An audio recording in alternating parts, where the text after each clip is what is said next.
This is my passion. This is what I love to do.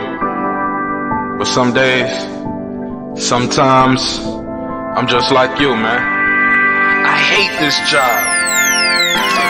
Damn, I hate this job. Damn, I hate this job. Damn, I hate my job. Damn, I hate this job. I'm just like you. Damn, I hate this job. Man, I hate this job. Man, I hate my job. From a good dream I wake, sun rays on my face, planning out my day, hoping this ain't the one that I catch a case. I feel so good, I feel so straight. My manager keep calling me saying, hurry up, you late. Hurry up, you lay off. Y'all, man, I hate this job. Man, I hate this job. Been trying to play it cool, but it's hard to play it off. I've been hanging on to this bullshit, cause my car still ain't paid off. I know I'm on my way up, my boy just got laid off, so y'all, man, I hate this job. Man, I hate this job. These hoes is so ratchet. These hoes is so sneaky. Y'all don't even really pay enough for y'all to only pay bi-weekly. I'm trying to double up my cash. Take this job, shove it up your ass. Yo, man, I hate this job. Sometimes I wanna say, walk in and slap my boss. This shit is getting hard. Damn, I hate this job. Gotta make it out of this struggle, bruh. And I don't really mean to take it out on you. You just a customer, but damn, I hate this job. Damn, I hate my job. Damn, I hate this job. Damn, I hate my job. Damn, I hate this job. Damn, I hate this job. Damn, I hate my job. Damn, I hate this job. We're the reason why your stockholders always stay afloat. Yet I'm asking, are they hiring? Like everywhere I go, schedule will say 9, but I think it's fine if I clock in at 9:04. I work 40 hours a week plus overtime just to be bro. So y'all, man, I hate this job. Hate that I applied. So much has transpired since the day that I was high. Told me I could advance, but you were telling me lies. Gotta give your notice before I quit, but you don't say shit right before I'm fired. Damn, man, I hate this job. Sometimes I wanna say, walk in and slap my boss. This shit is getting hard. Damn, I hate this job. Gotta make it out of this struggle, bruh. And I don't really mean to take it out on you. You just a customer, but damn, I hate this job. Damn, I hate my job. Damn, I hate this job. Damn, I hate my job. Damn, I hate this job. Damn, I hate this job. Damn, I hate my job. Damn, I hate this job. You and your procedures, you and your protocol, you and your policies, none of that shit don't apply to me. You and your quotas, you and your standards, you and your 2 sick days a year. Y'all niggas bananas. Wonder why the postman's posted with hammers, going postal with Popo on camera. His wage got him enraged, stressed out, it's hard to maintain. He flips the middle, grabs his. He said, if you don't get the picture, I quit, you ain't shoot. Mother, man, I hate this job. Sometimes I wanna say, walk in and slap my boss. This shit is getting hard. Damn, I hate this job. Gotta make it out of this struggle, bruh. And I don't really mean to take it out on you. You just a customer, but damn, I hate this job. Damn, I hate my job. Damn, I hate this job. Damn, I hate my job. Damn, I hate this job. Damn, I hate this job. Damn, I hate my job. Damn, I hate this job. Look, man, I hate this job. I put my pants on one leg at a time, just like you. I'm out here trying to take care of my family. Damn, I hate this job. It's not always glamorous, for real, but I do what I gotta do for me and mine, you know? Damn, I hate this job. Damn, I hate my job. Damn, I hate this job. Damn, I hate my job. Damn, I hate this job. Damn, I hate this job. Damn, I hate my job. Damn, I hate this job. Damn, I hate this job. Damn, I hate this job. Damn, I hate my job. Damn, I hate this job. I'm just like you, nigga. Damn, I hate this job. Man, I hate this job. Man, I hate my job.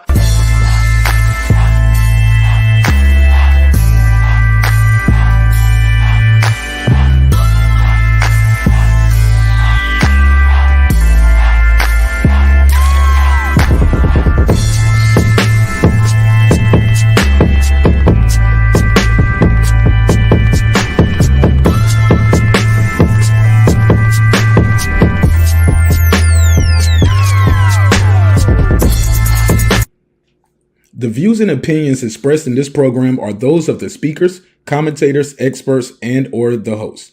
They do not explicitly nor necessarily reflect nor represent the channel's policy or the views held by the channel or broadcaster. The broadcaster or its channel cannot be held accountable for all or any views expressed during the program. Basically, if I didn't say it, don't come for me. You come for the person who said it. And please don't sue me for somebody else's words. With that said, let's start the show, motherfucker. This that squad sound.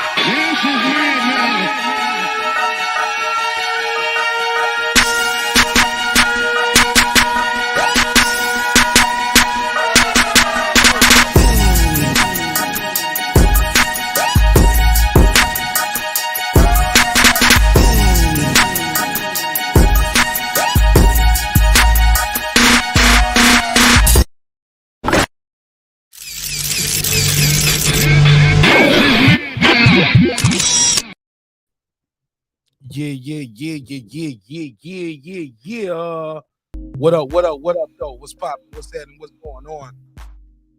You're back in the lab with your favorite neighbor, your man Mark Nash. He is I am he. Another great episode of Breaking Beats. Make some noise for yourself.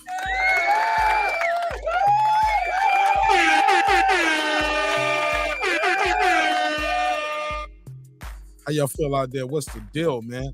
It should be a good show.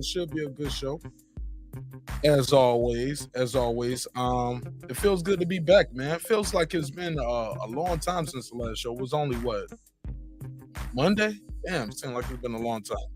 But so much has been going on. A lot of different topics, a lot of different conversations. We're gonna have a couple of those later on this week and later on this evening on the members only. But yeah, man, we gotta get into it. Man. Got a couple topics on the docket. I ain't gonna hold you on all of them. I'm gonna try to get through the first one pretty briefly. Got a survey in the chat. We're gonna try to do one of those 2-for-1s like we used to do back in the day, right?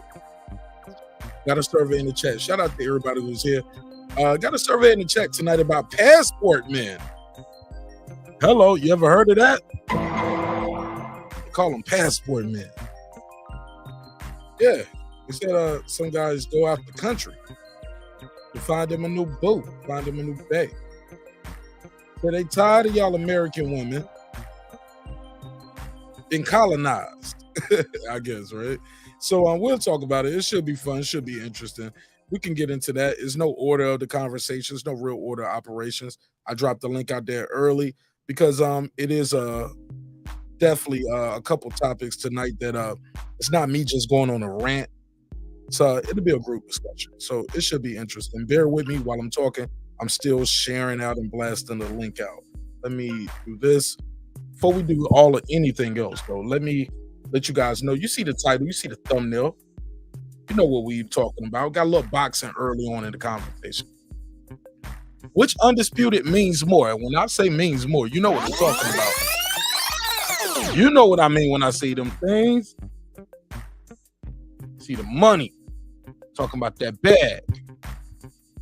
You hear it? Absolutely. The money. I did a survey on my main channel. On the main channel in the community tab. Somebody backstage. I got you. 1 second. Let me pull that up. And I put a survey out there and I asked the audience of the show which undisputed means more. I asked which undisputed means more, and then I went on to ask them which topic do you guys want to talk about. That was on Monday. A resounding 53% of the audience said, hey, we want to talk about this. So it's about 254 votes. Not too big, right? So we getting that topic done. But I remember a lot of people say they wanted to talk about this relationship shit too, right? So we'll have a little fun with the passport man shit. But when I took that which undisputed means more, I had 1,800 votes. A resounding 87% said EJ versus Bud is what they want to see. But I'm sure if I take another survey and poll and I ask you all which fight will generate more money, I'm sure everybody knows it's going to be Fury versus Usyk. But why though? We'll talk about it. We're gonna talk about it. What's up, Big Dog Willie? How you feel? What's the deal, my G? I'm all right, man. I got a rant. It's gonna be like a 2-minute rant. It had nothing to do with boxing. It has to do with my neighborhood being all white, and they're not allowing me to barbecue. You called in to tell us they won't let you barbecue. Man, listen this shit. On Labor Day or what? What? No, in general. Okay. I think you just told us in less than 2 minutes that quick. No, I want to rant about it because I have to complain because there's details, and I have to get off my chest before I go murder somebody. So I'm coming to this platform and telling you guys so I can cool. Unmute your mic. 2 minutes on the clock. Let's do it. Get it off your chest. Unmute your mic. There you go. Okay. So this woman next door to me, she complains that my barbecue smoke that I've been grilling all summer, just twice a week, is making her cat sick. So she had the windows open. Her cat now has asthma. And so she called my girlfriend up and said, I can't barbecue no more unless I move the grill to another part of my backyard, which is that doesn't not have concrete. It's all grass. So I was like, fucking fine. I did that. And then the neighbor on the other side of me, which is white, said that the smoke is leaving dark marks in the side of her house. Oh shit. Okay. So, me being a black man, I never had this issue. I've been living here for 6-7 years. This now became an issue. So I'm like, okay, I never had this issue in no black neighborhood, no Hispanic neighborhood. The neighborhoods I've been in, I never had this issue. I come up here, I buy a house in a decent home, a decent neighborhood, and they say so-called decent, and I never had it, but this has been a problem for everybody. About me during the summertime is like smoke. But I should have known that when they called the fire department on me 4 years ago, because there was a fire ban or a smoke ban after 5 p.m. and I didn't know nothing about it, and I was barbecuing at 5:15. They called the fire department on me, and they said that there was too much smoke, and you can't have a smoke because it's a smoke ban. Cause I live in Seattle, so we have forest fires on the other side of the mountains that leap over, so our clouds get really smoky. So, man, so I'm hearing this shit Sunday, and so this weekend is Labor Day weekend. And so I'm supposed to grill a bunch of ribs, steak, chicken, say whatever for my fam to come over and all of that. Now, I'm telling them, I was like, hey, I'm letting you guys know in advance, I'm barbecuing this shit. And so this is what happens. These motherfuckers put a petition on my door and asked me, said, well, can you let us know in a week and a half advance when you're barbecuing? That's all I got to say. Was that in your lease? Did you do that? No, this is my neighborhood. It's not my lease. I bought a house up here. Well, was that in the covenant of the HOA? No. When you bought the house? No. Is that just for you? I guess so. I don't know, because I don't know, man. I don't know. Sound like it's just you, like they picking on you. You need to call Ben Crump, put a case on it. You know what? I just had to vent. Thanks for letting me vent. I don't know. It's irritating shit. So, because you can't not let a black man barbecue. What kind of shit is that?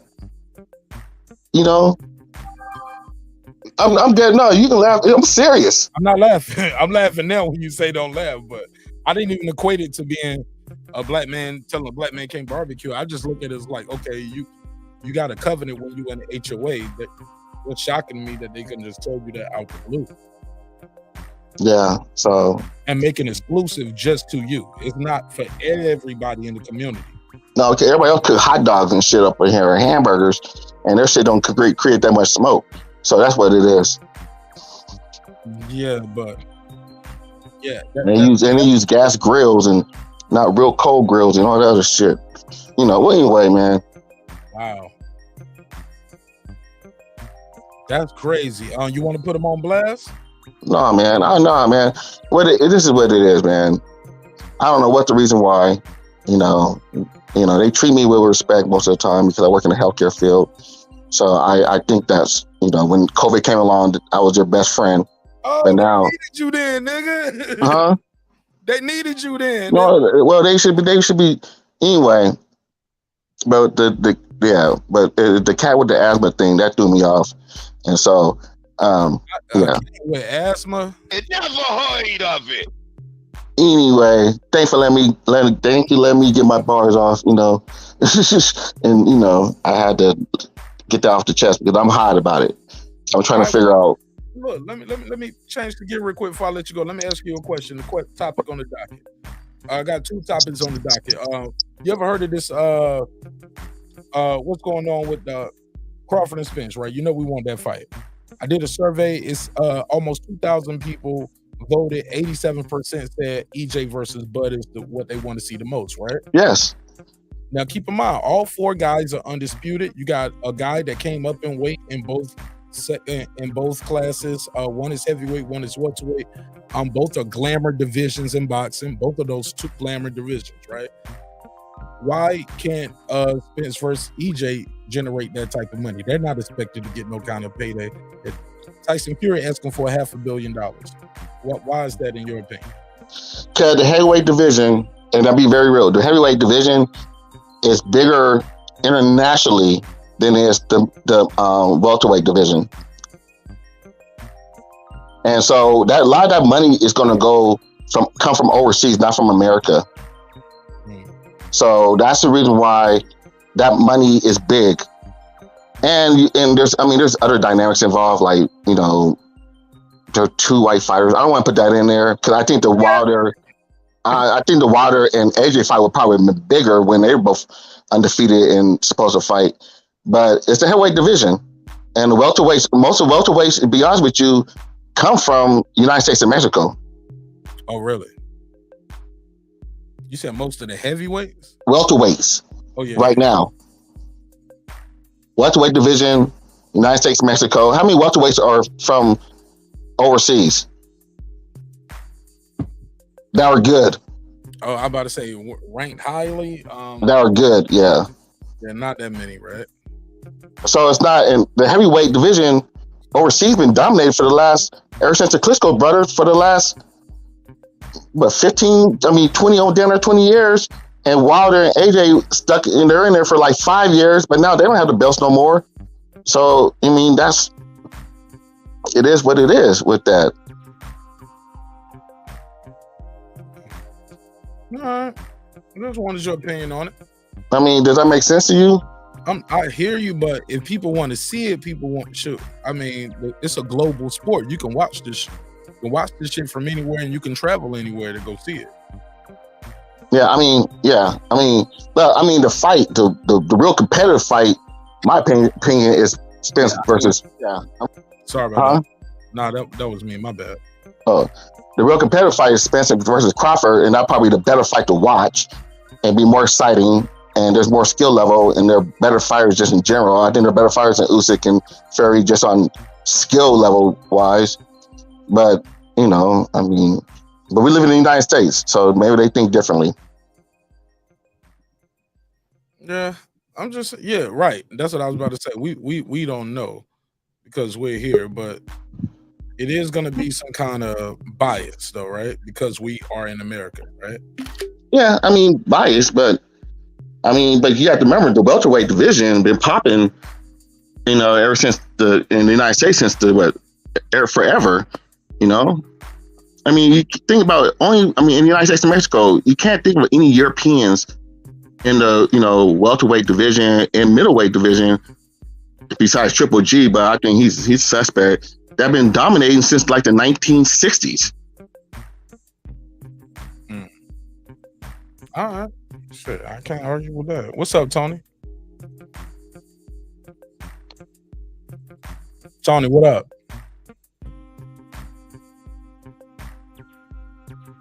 I don't even know who you're talking to. Talking to Tony Manzano. Hey, Mark, how are you, man? It's been a while. I'm good, brother. How you been? I'm well. I have a question for you. Can you speak up a little bit? You sound far away from the phone, Tony. Can you hear me now? Can you hear me now? Yeah. I can hear you. You just sound like you was away from the phone a little bit. But go ahead. I can work with it. Go ahead. All right, we lost it. I will say this, man. Yo, you ever heard of this shit called passport men, big dog? Why I got you up here? I didn't hear what? You ever heard of passport men? Passport men? Yeah. No, I never heard anything like that. All right, stick around. Yeah. This No. shit should be interesting. Passport men are guys who like go out the country and they get girls out the country. Like whether some of them date them, some of them bring them back and marry them, some of them, put them up there and they just, have some. I heard you saying. Yeah. Yeah, like passport man.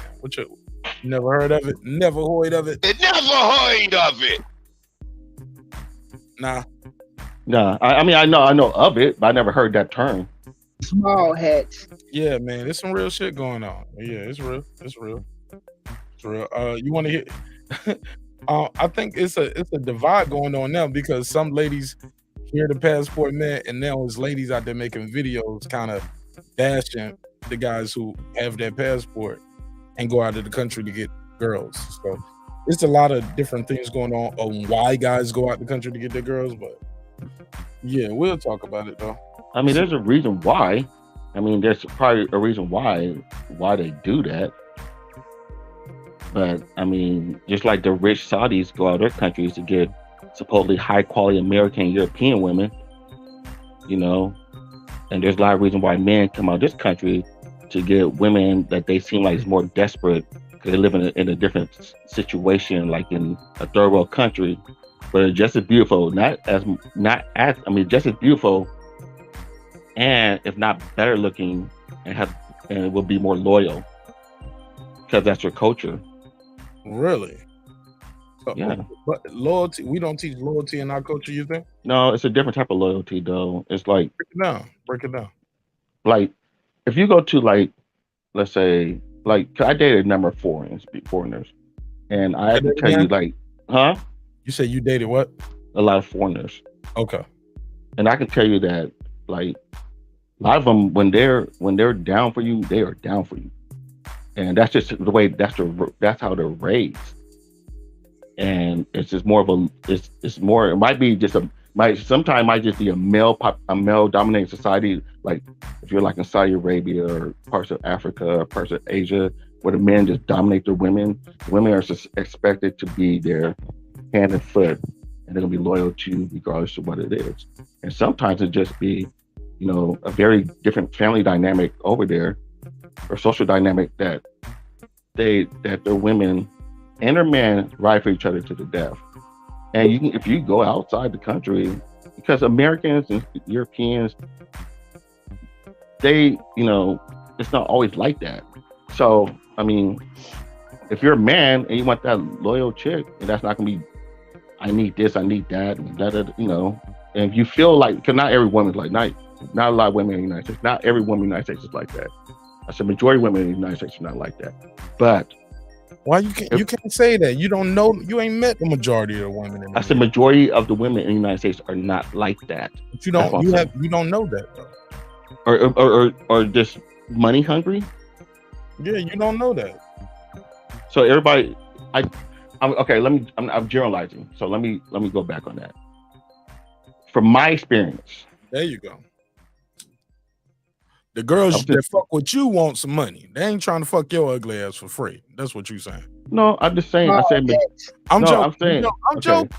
I'm kidding. I'm saying there's some women who are like that, and there's some women who are not like that.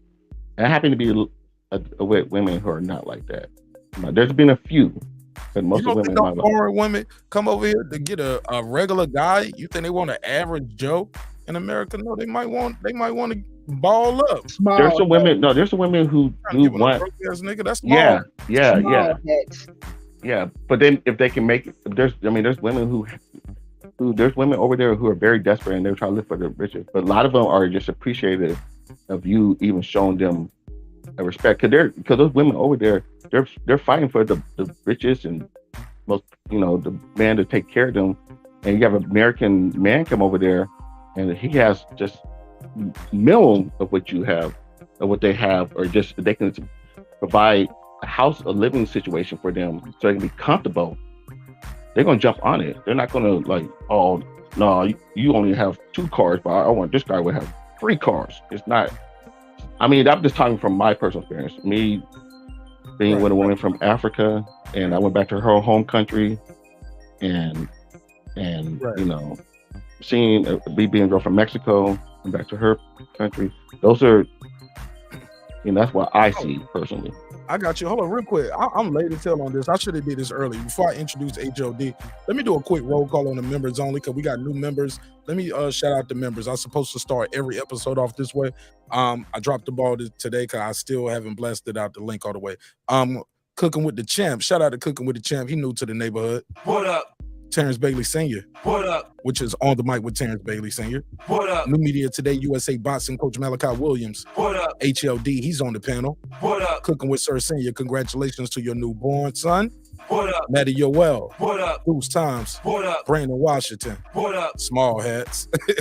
Born Supreme. What up? Karma Serene. What up? Lisa Bells. What up? That guy Eclipse 330. What up? Ace Retro. What up? Lady Shen Dun Dem Season. What up? Dub Right Side. What up? Boxing Lounge. What up? Tank the Sweet Science Examiner. What up? Kyoto. What up? D Bevel the Champ. What up? Rob G Films. What up? And of course my good brother Derek Lincoln. What up, gangsta? Shout out to Derek Lincoln and Rob G Films. Y'all got y'all green bucket, man. That means y'all been members for 2 months, man. I hope you guys are enjoying the content. HLD, welcome home. Welcome home to your home away from home. How you feel, my brother?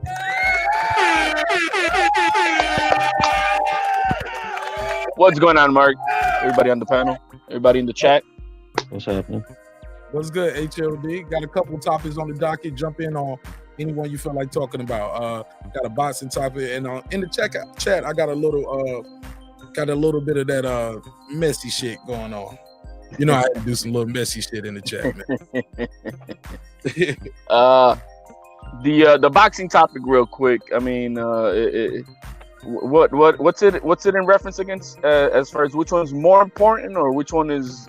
Peep the real shit, right? So I put a survey up. I said, which one are you most excited about? Which undisputed match do you want to see the most? 87% said EJ versus Bud. Almost 2,000 votes, right? On the community tab, right? Okay. But peep this. We all know I can put up a survey to say which one is going to make more money and which ones the fighters are going to make more money. We all know the other fighter is going to generate more money. Why is that, HLD? They both heavyweight boxing. Okay. Heavyweight has always been king in boxing. Always. You know what I mean? When you got especially when you're going to have the two top. Mayweather killed that myth. No. Yeah. A one-time hitter. It's a one-time hitter. He did it more than once. One time hitter. Pacquiao was the big draw. Mayweather was Oscar did it. One-time hitter is not consistent. The little guys do it before. There was a time Sugar Ray Leonard was making. Well, the difference is you're talking about Crawford and Spence, whose personality is as good as dry toast. I mean, like, come on now. Talk that shit. Let's go. I mean, they're not selling this fight. Guess who's selling this fight? You are, Mark Nash. The YouTube community is selling this fight. These two dudes are not selling this fight. If anybody's buying this fight, it's because of the YouTube community. But casuals and shit don't know about it. These guys ain't selling the fight. They ain't doing shit to sell the fight. We might get an announcement. We should be having all this batter from these guys. Like, yeah, let's get it. You know what I mean?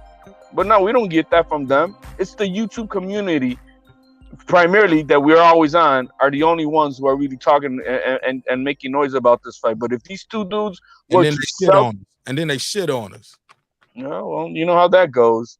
You know what I mean? But they got to do better. Both of these guys got to do better. I don't give a fuck what side you're on. They got to do better. You know what I mean? And that's the problem. And I'm sorry to say, but Crawford has been more on the downside of that because he doesn't do shit. You know what I mean? Then hey, it is what it is. But Spence is not no, he's not no sparkles either. You know what I mean? He talks a little more, I guess, but They both need to do a better job. HLD, quick question. I just got a quick question. Do you think it's because from 2000 after Lance Lewis gave up the belt or after he retired all the way up until Tyson Fury and Wilder and AJ, do you think that's why Mayweather and Pacquiao and those guys excel because the Klitschko's were so fucking boring? Oh, absolutely. I mean, I fell asleep in boxing for a good minute myself because I just didn't. I wasn't happy with the sport, period. But yeah, the heavyweight division with the Klitschko's to me was like, it was a snooze fest. I mean, it kind of is still now, and we only got like a handful of guys, and that's it. I mean, from number 6 on up, I mean, except for Jared Anderson, that I have, I got good hopes for. Everybody else to me is like whatever, man. So I think yeah, that plays a part of it.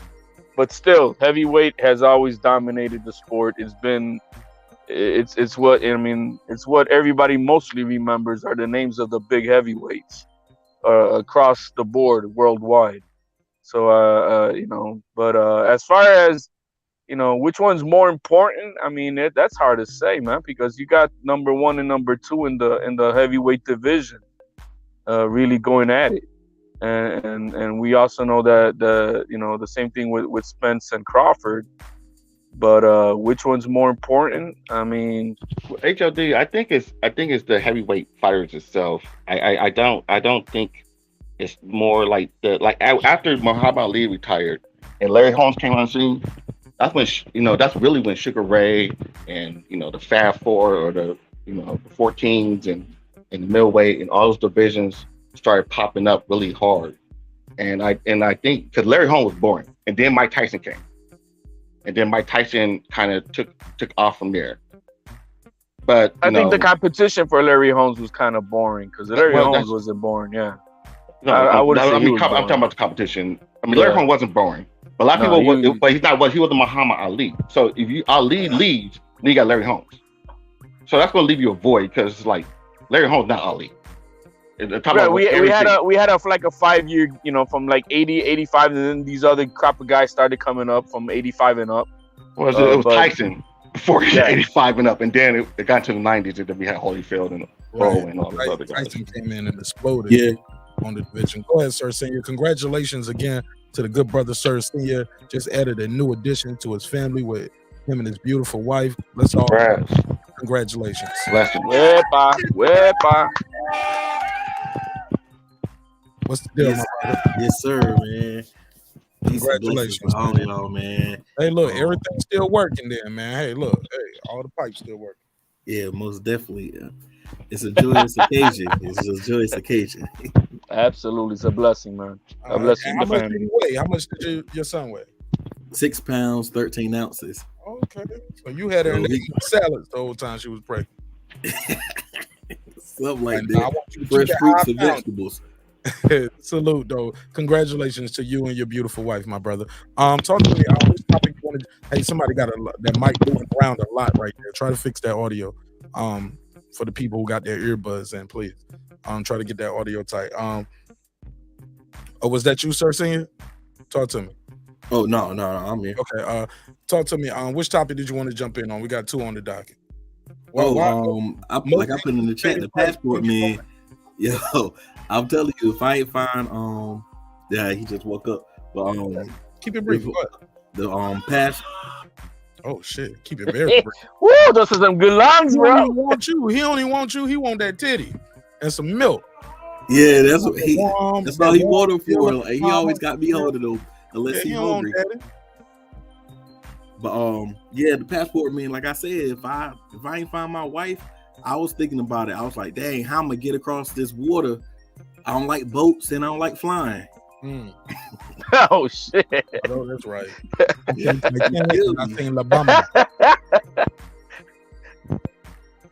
I feel you, bro. So yeah, but I mean, I feel anybody should do what comes best for them.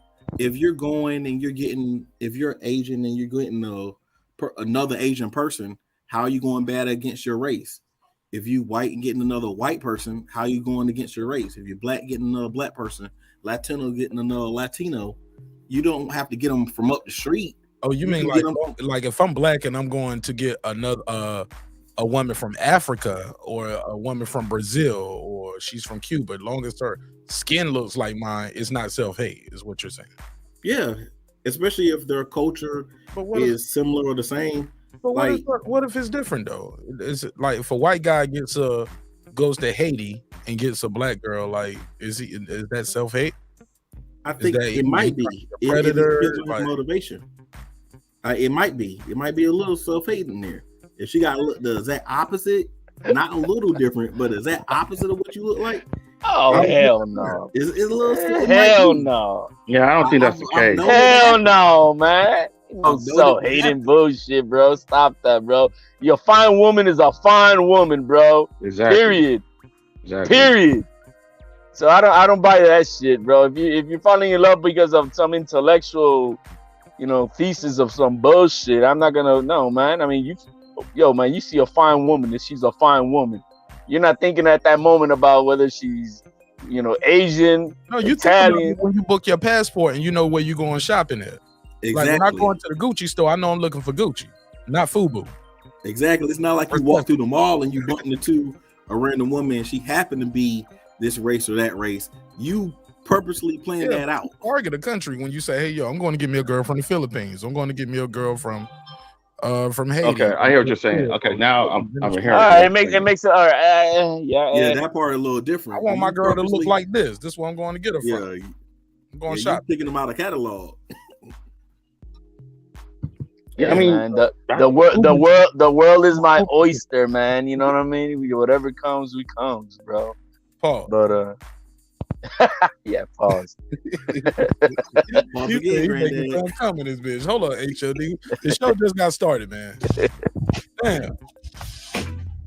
HOD, they're trying to tell I have a. Hey, man, I might be doing some. I'm planning next year, probably doing some living up abroad and going to a few different countries, and I'm gonna go out fishing, man. You know what I mean? See where it's at.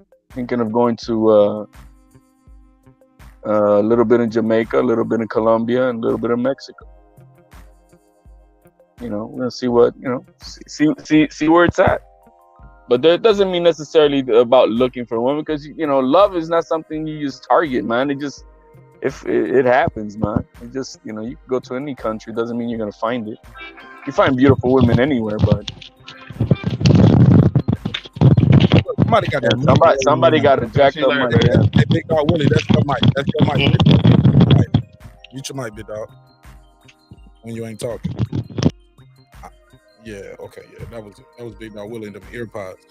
Passionate Bliss, what's Call good? From Passionate Bliss. To accept, press 1. To send a... Passionate Bliss, what's good? Hey there. I was just Hey, thanks for calling in. Oh, you're welcome. Yeah. I was just weighing in on the passport role topic. Just because it's not about variety or anything like that, or the world is your oyster. That's an excuse. Speak up a little bit, Passionate Bliss. You sound muffled and a little far away from the phone. Okay, especially for the passport role. We live in a country where the women outnumber the men by. Is it just me? Hold on. Stop, Passionate Bliss. Yeah, I can't hear her. She's all muffled out. Passionate Bliss, we can't hear you. Do you got it on speakerphone? Do you got a Wi-Fi, Bluetooth in? I Like, don't. yeah, it sounds low, and it sounds like the phone is on your lap and you sitting straight up. Like it don't even sound like the phone is close to you. Okay, is that any better? Perfect. Go ahead. Okay. To me, I mean, it's an excuse because, you live in a country where the women outnumber the men by 2 million, especially in the black community. They outnumber you by 2 million.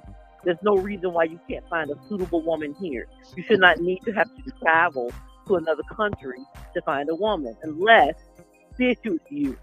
And so instead of you working on being a better human being, because Psychology Today just put out the article showing how men are the most lonely people now in the country, And because women are demanding better relationships, they want men who are, and according to Psychology Today, they want men who are emotionally available. They want men who can communicate, and men who are serious about relationships. And so women are now choosing to be alone rather than to be with you. So your solution, instead of trying to be a better, decent human being that a woman would want to be with, who can communicate, who can be emotionally available, emotionally mature, and a serious relationship, instead of you doing the work to do that in a country where you have a surplus of women, you want to go to another country where the women are poor. And the only reason they want you is because they are hungry and desperate. Gotta get it how I live, baby. I gotta get it how I live. We call that big pimping. Yeah. Yeah, I'm okay with that. I can't wait to chop that all up. Instead of you'd rather, instead of being a decent human being, you'd rather, to the women in your country. We don't know, here, but we don't know they're not being of someone who's hungry. Passionate bliss. We don't know they're not being decent human beings to the women, though. We do know because Psychology Today told us, and in that article it also shows how on these dating apps, 63% of people on the dating apps are men. So the women are not the ones who are looking for the relationship. No, we looking for ass. That don't mean we looking for dates. Dates is code word for fucking. Yeah, but the thing is that they're not getting this, but they're not getting it now because the women are tired of it. No, sister. No, motherfuckers don't know how to talk to girls. Like, we in a day and age now, I can go for, it's like Uber chicks now. Like, Uber bit. Like, I just scroll through, I like some pictures, like, I just swipe. It's cheaper and it's easier and it's more efficient than me going bar hopping. And I ain't got to catch no DUI. Yeah, I can just swipe through. I can talk to you, find out if I like you, and then I meet up with you. That's easier. Also, what's the 3 out of 5 relationships start online now too, though, right? Yeah, but less and less women are okay with that. They are not dating. They'd rather, according to the article in Psychology. How? I okay with that. Whatever psychology, whatever you got that from, I don't know where it's about. Can we interrupt here or no? Lonely. It didn't say they're okay with you. Men are lonely because they can't find soulmates. Statistics show there's more single women than ever. They are alone. It says they are alone. I ain't gonna do it. I ain't gonna do it tonight. I'm not gonna since she went on the who's alone, Passionate Bliss? Since she went on the generalization, right? Because why can't we find women here? Hold on, slow down. Are you saying the men are alone? I didn't know. No, who are you saying is alone? The men or the women? You guys are even sending the guy death threats. You sent the guy from the psychologist. You guys are sending him death threats. Who? Because he said you're alone and you're lonely. Who threatened him? His own research and study. Who threatened him? Slow down, Passionate Bliss. Passionate Bliss, can you even hear me? Passionate Bliss, can you hear me? Yeah, I can hear you. Okay, slow down. When you said they're lonely, you're saying the men are lonely or the women are lonely? Because yes, it's more men online, but that doesn't mean they're lonely because they're online. It's just easier access, and also you're meeting women. No, no, that's very possible. That could be possible. It's like Fingerhut, man. It's a catalog. Like, but if 3 out of 5 relationships are started online, doesn't that mean women are lonely too and they're seeking men online? Takes 2 to tango. No, but the majority of people who are on there looking are men. So there's a few. They finding women. Responding to them. But the thing is that what the article showed is that it's declining. The women they don't want it anymore. They would rather be alone. And they're saying that the men are alone because, according to the survey in the article, you said the women. Women are alone. Women are not. The women rather be alone. I don't jump her now. Let her speak. Okay. Go ahead, Christine. One at a time. I was saying that she just said that the men are alone and they're lonely, and the women rather be alone. So men are actually looking for relationships, and women are choosing to be lonely. They're just to be alone than to be with you.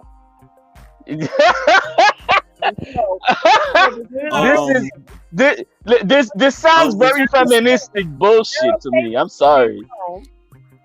They're okay. No, you can. It seems like they'd rather be a jump off. Well, let me get.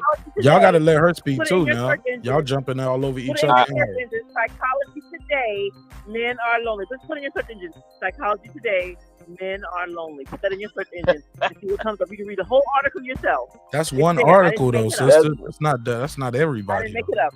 No, Yeah, Look, yeah. when You they- might when have they- read, She actually bit that off of First thing, because hold there up, was hold a up. psychologist woman Hold who up, hold up, hold up, who hold just up. got fired because Hold up, she first talked thing. about No, that no, no, article. no. We don't know that. We don't know if somebody just got fired. Let's not do that. What I will Oh, say there is. Hold up. She went That viral. article she's talking about, we don't know for a fact the person who wrote that got fired is what I'm No, saying. not the woman. Hold who- up, let me finish. What I will say is He's this. not fired. Yeah, As far that's as I one. know, I know he's I will fired. say this. That's one person, one article. That's not everybody though, sister. Oh no, it's a study. And the thing is that, and the thing about it is when we look up these studies and these surveys, in the articles and in the surveys, it tells you how they conducted the survey, how they gathered the data. So you can for yourself determine whether or not this study is valid. Right. Do I accept this data as valid? So Okay. that's one thing. Because when people tell me, oh, I saw this article, I go and look at the article, and I look at their sources, and I read the study on how the sources came about their decision. And so, which is one thing a lot of people don't do. So Okay. when I quote an article, You said it already. I heard you. done I the heard you. background work. I heard you. I've done the You don't have to legwork. keep repeating yourself. Let me let HOD reply because Yeah, I got you. Go ahead, HOD. Go ahead, HOD. All right, since we're gonna try to go into some generalizations, this is what I know for a fact here in the American culture when it comes to women, and by majority they fall in two classes. You got the independent, educated, strong businesswoman or whatnot in the field, but carries that, I'm sorry how it may sound, but it carries that masculine energy. That we're men already. We're not seeking other men. We're looking for that feminine touch, and they don't know how to do that. So you have a lot of women all the way up through their 40s with no kids, no nothing, because they just been bumping and grinding at work. That's it. And then you have the other side, which is all these women online looking for dopamine hits, seeking attention from every Tom, Dick, and Harry posting pictures of themselves, and they don't know what fucking the real attention of a man is. So neither one to me is, so you're looking for something more down in the middle, and they're not there. They're not there. I don't want to. I'm already a masculine. I don't need a masculine energy woman. I need a strong woman, but I need to know that, hey, I'm the man. But I don't need a woman who needs to set fucking dopamine hits of every time Dick and Harry for her to feel validated. And that's what we're at. That's the American culture. Hey, Sir Saint. Okay, Sir Saint. What do you think of that? Because I've been hearing that a lot lately. That American women have masculine energy. I would agree with that. I'm gonna come right to you. I'm gonna come right to you after him. I just want him to reply. I would agree with that. They definitely have masculine energy, and they think that somehow that is a badge of honor to be more masculine instead of in their feminine. They look at being feminine as weak. And I don't understand that. You're females, that's feminine. If you're male, you're masculine. Or at least that's what you drive to be, or you're more that than the other. But it doesn't work that way with a lot of American women. And you base that on what? Personal experience or article? Like, what do you base it on? I'll base it on both personal experience and articles. All right. Go ahead, Passionate Bliss. Well, my opinions are going to be based on just common sense. The thing is that in order for a woman to be feminine, a man has to set up an environment for her to be feminine in. Now, when you abandon your women and you leave them as head of household with children to raise and a family to provide for without you, he doesn't have a choice but to be masculine. You have taught women that they don't need you. You have, as men, left these women alone, and they have had to function in a masculine role because the man was not there. You did not set up an environment, in general, as black men, you did not set up an environment for her to be feminine in. She can't be feminine. We wasn't talking. So my my question right there, when why you notice how you specifically said black men? Why black men? Because nobody said black women. But you know what? No, do you realize what you did right there though? Like you just perpetuated as no, you don't gotta apologize to me. I'm just saying when you say those things, like you become those a female version of Kevin Samuels, something that without you even realizing it. Like black women this, black women that. Like nobody. We was talking about black men and women in general. You brought a specific. You targeted a specific type of men. Do you realize you did that? No, but and is that okay? You guys are saying that. No, but the thing is that you guys started out saying that women in other countries, which are other cultures, they're more feminine. We didn't say black women. Nobody said black or white. They're men. Ain't, ma'am, nobody said black or white other than you. Yeah. But the thing is that, but I will say this: society in general is moving away from women being dependent on men, because that Psychology Today article didn't really differentiate from race. It was in general. In general, women are choosing to be alone more because they have found the relationship with men lacking. All of them across the board. But the thing is that, you know, as far as them talking about women being masculine, that wasn't about that article. They were saying women were masculine. They weren't talking about white women. They're talking about Passion and Bliss. What's your experience? Are you single? You're married? You guys are black, right? Irrelevant. It's irrelevant. It's irrelevant if we're black, if you're married and what's your experience, but it's not irrelevant. The race of the panel, but the race of the panel is irrelevant. Not that. Hold on, but you know they're men though, right? Doesn't matter if they're black, white, Puerto Rican, and different, Haitian, UK, like they're men. It does, because you're talking about going to third world countries, and those are Asian countries, Latino countries. You're talking about going to third world. But on the flip side, yeah. You're talking about going to third world countries. We didn't say third world. Nobody said third world but you. We just said out the country. Nobody said they got to be third world. The UK isn't considered a third world country. Germany isn't. A lot of countries not considered quote unquote third world. Oh, that's not where these guys are going. When we talk about the passport bros, that's not where these guys are going. These guys are going to third world countries. The people up here on this panel, I don't think they're quote unquote passport bros. We're just talking about the topic in general. Well, I thought we were talking about passport bros. The passport bros, they're going to third world countries. They flat out said it. They're going to third world countries. For women, where their dollar can stretch more their American dollars. If they're going to Vietnam or I don't know, something like that. Their dollar stretches further too, though, right? Because their dollars are not going to compete in Britain or London or England. Their dollars are not going to compete over there. The dollars are going to compete in Germany. The way it is, they have to go to third world countries for their dollars to compete. But our dollar is actually worth more than the UK now. Yeah, but when you go, if you're looking for a relationship, you're just there to holler at girls, pick up chicks, and you're moving and shaking, or you met them online. Like it's not like you're there for prostitution. Like you assume they're there for prostitution and predatory shit, right? They're not there looking for love, trying to find something different, experience new culture. I think that no, they're not looking for love. They're looking for somebody to take advantage of. Because the thing is that there's a surplus of women in your own country. If it was the case you're looking for love, then you could find it because there's a surplus in your own country. But except the women in your country, they're demanding that you be emotionally available. They're demanding that you communicate. They're demanding that you be serious about the relationship. Now these women, your dollars don't matter to them because they got dollars already themselves. But in these third world countries, you don't have to be available. It's broke chicks here in America. You don't have to be serious. You can get you a broke chick right here in America. Come on, yo. Thanks. I was about to say that. In America. It's a broke man. Don't make me say it. Can I say it? Somebody better tell them. Man, drop it. Man, you can find your broke bitch right now at the Quick Trip. Right now. The Walmart. And I ain't got to get no passport. I ain't got to deal with no ma'am, I can drop her ass back off at that Quick Trip tonight. rubber hit the toilet. Today, that's not what's happening.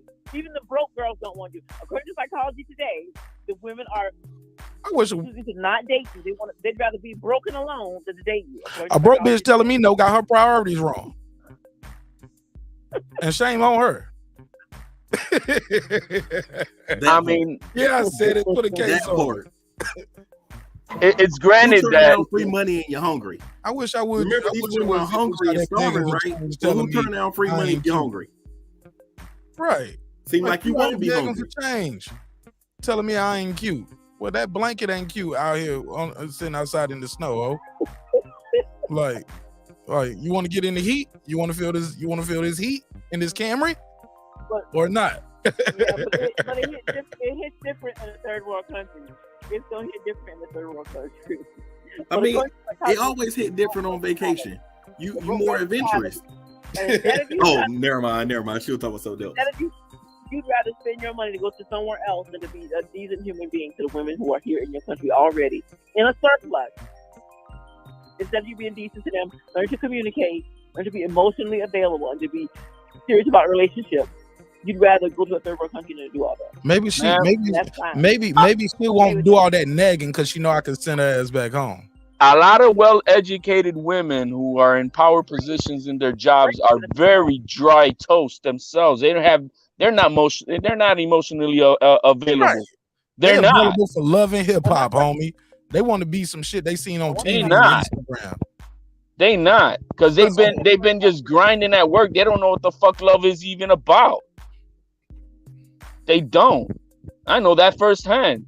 There's very few women far between that are extremely educated and have great careers that are not. I mean, we have girl behind the mic who be hanging out with us. She's one of the very few who I admire. That woman, she's a beautiful woman. I've never seen her, but I know she's well educated. But she still has that feminine touch that a man would mostly desire from her. Right. So, that's a problem here in the United States. That's the way I see it. It's a big problem. Good example. That's a woman right there. You heard what HLD said? Never seen her, but just having conversations with her on the show, she's desirable. She's attractive. She seems sexual. She's and she ain't, and she's right here in America. Now, granted, is she from another country? Yes, but maybe is that a way? Do you think there's something wrong with the way we raising our girls? Passionately. Mm-hmm. I do, because the fact of the matter is you aren't raising your girls. Okay, well, whoever's raising them, how about that? Whoever's raising them, the mama. Is the mama raising them with the right? Go ahead. Say this. This girl, along with her mother, all she sees is her mother grinding and getting it done by herself. So she grows up thinking, I gotta grind and get it done by myself. I can't depend on these men, because her mother's gonna tell her that, because her mother's living it.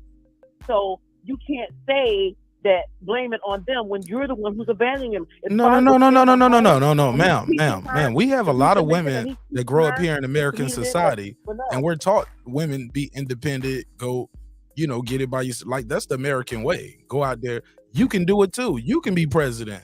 It ain't no support your man and how to be. No, it's like you can do it too. Like, you can be the quarterback.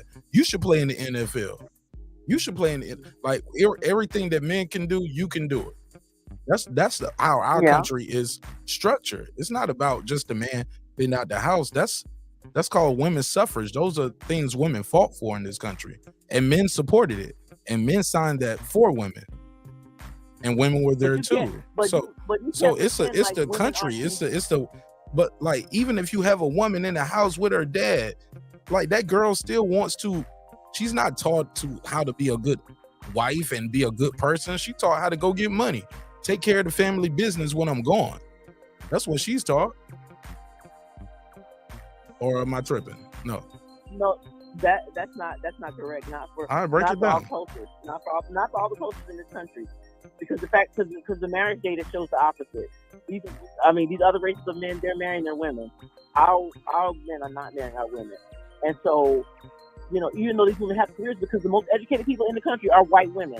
White women are more educated than white men. They're educated, but they're still getting married at 65%. So you can't say their education and their careers is what's keeping them from being wives and suitable for marriage. But the thing is that it's culturally appropriate for the women to get married in every other community except ours. So you can't blame that as the reason when all these other women are still getting married. You know, but she's black and she's from another country though. So it goes back to, so you think it's a stigma of the African American man and the African American woman? It only applies to us, is what you're saying, globally. Because even black folks in other countries, they getting married. But you can't compare that because the cultures are different. That's what I'm saying. Allow for multiple wives. So not all of them. Not all of them. Married in Africa, but they are heavily engaged in polygamy. Not Africa's a continent. That's not one country. That's a whole continent, and every culture on the continent isn't the same. Just like every culture on the continent of Europe or Asia isn't the same. Like one nation, I'm from Nigeria. I googled Nigeria. I googled Nigeria. They have a high polygamy rate. I googled another one I'm talking about. They have a high polygamy rate. Polygamy is somebody's mic making some noise. Keep your mic still. You're not talking to your mic. So you can't really compare us to other countries when they have different cultural things that allow them to have different data sets than we have. Go ahead, HOD. I don't know, man. We have problems of a little bit of we have even problems in the words of the great Eddie Murphy, man. What have you done for me lately, Eddie? You know what I mean? You know, we have all sorts of type of problems, and I'm not, you know, and I'm not trying to make a clash of men against women, because I mean, without a doubt, women are running with it, with education, corporate jobs. They're running with it. Hold on 1 second. Passion of Bliss, your mic is doing something funky while he's talking. It sounds like the cord ain't plugged in good. Mute the phone. Mute your phone while he's talking, then, because it's doing something weird while he's talking. Go ahead, HOD. You know, we have all sorts of different types of problems in this country, and it's not saying that, I mean, not all men are going out looking for women out elsewhere, but when it comes to all this loneliness, the Passion of Bliss, I think is her name is. That's you, HOD. That's me. Yeah, it's something rubbing it. Passion of Bliss, is your mic muted? Because something is rubbing against the phone. Okay, yeah, the HOD. I muted the mic. I muted your mic. It was you, HOD. Whatever's going on with your mic. Yeah, that's you. Yeah, when I mute you, it stopped. So yeah, what's going on? I don't know what's going on in your mic, but it's making some weird noise because everybody else is muted. Let me give me a second. Yeah. All right, while you do that, let me say this. I'm gonna mute your mic while you fix it. Just unmute your mic when you're ready. The boxing scientist says, when it comes to American women, just hit it and quit it. Hump it and dump it. Hit it and split it. Hit the kitty and leave the city. Drop your cream and leave the scene. Benjamin said, hey man, I gotta put a case on you, homie. On the drop your cream and leave the scene sounds very predatory, sir. Got to put a case on you, the boxing scientist. I don't know what you talking about.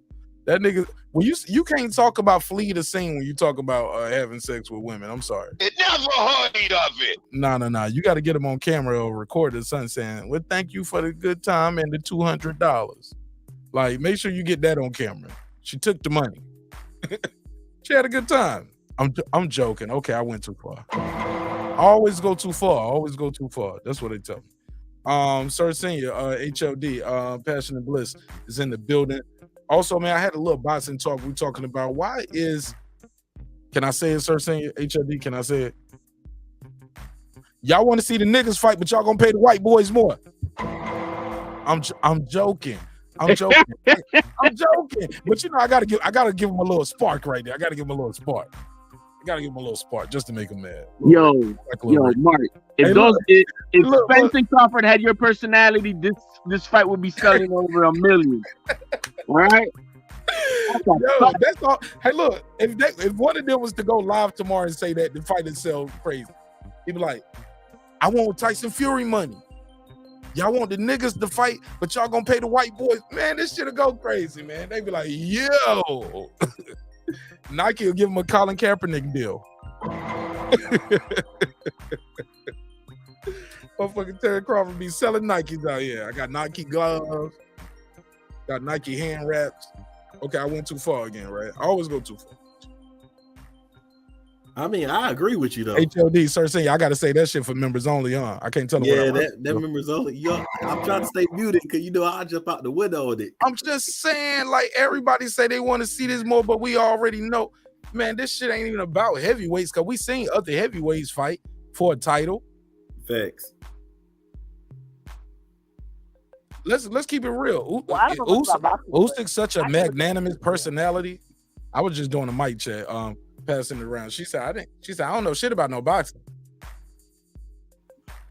I don't. But you do understand. The white guys are flabby.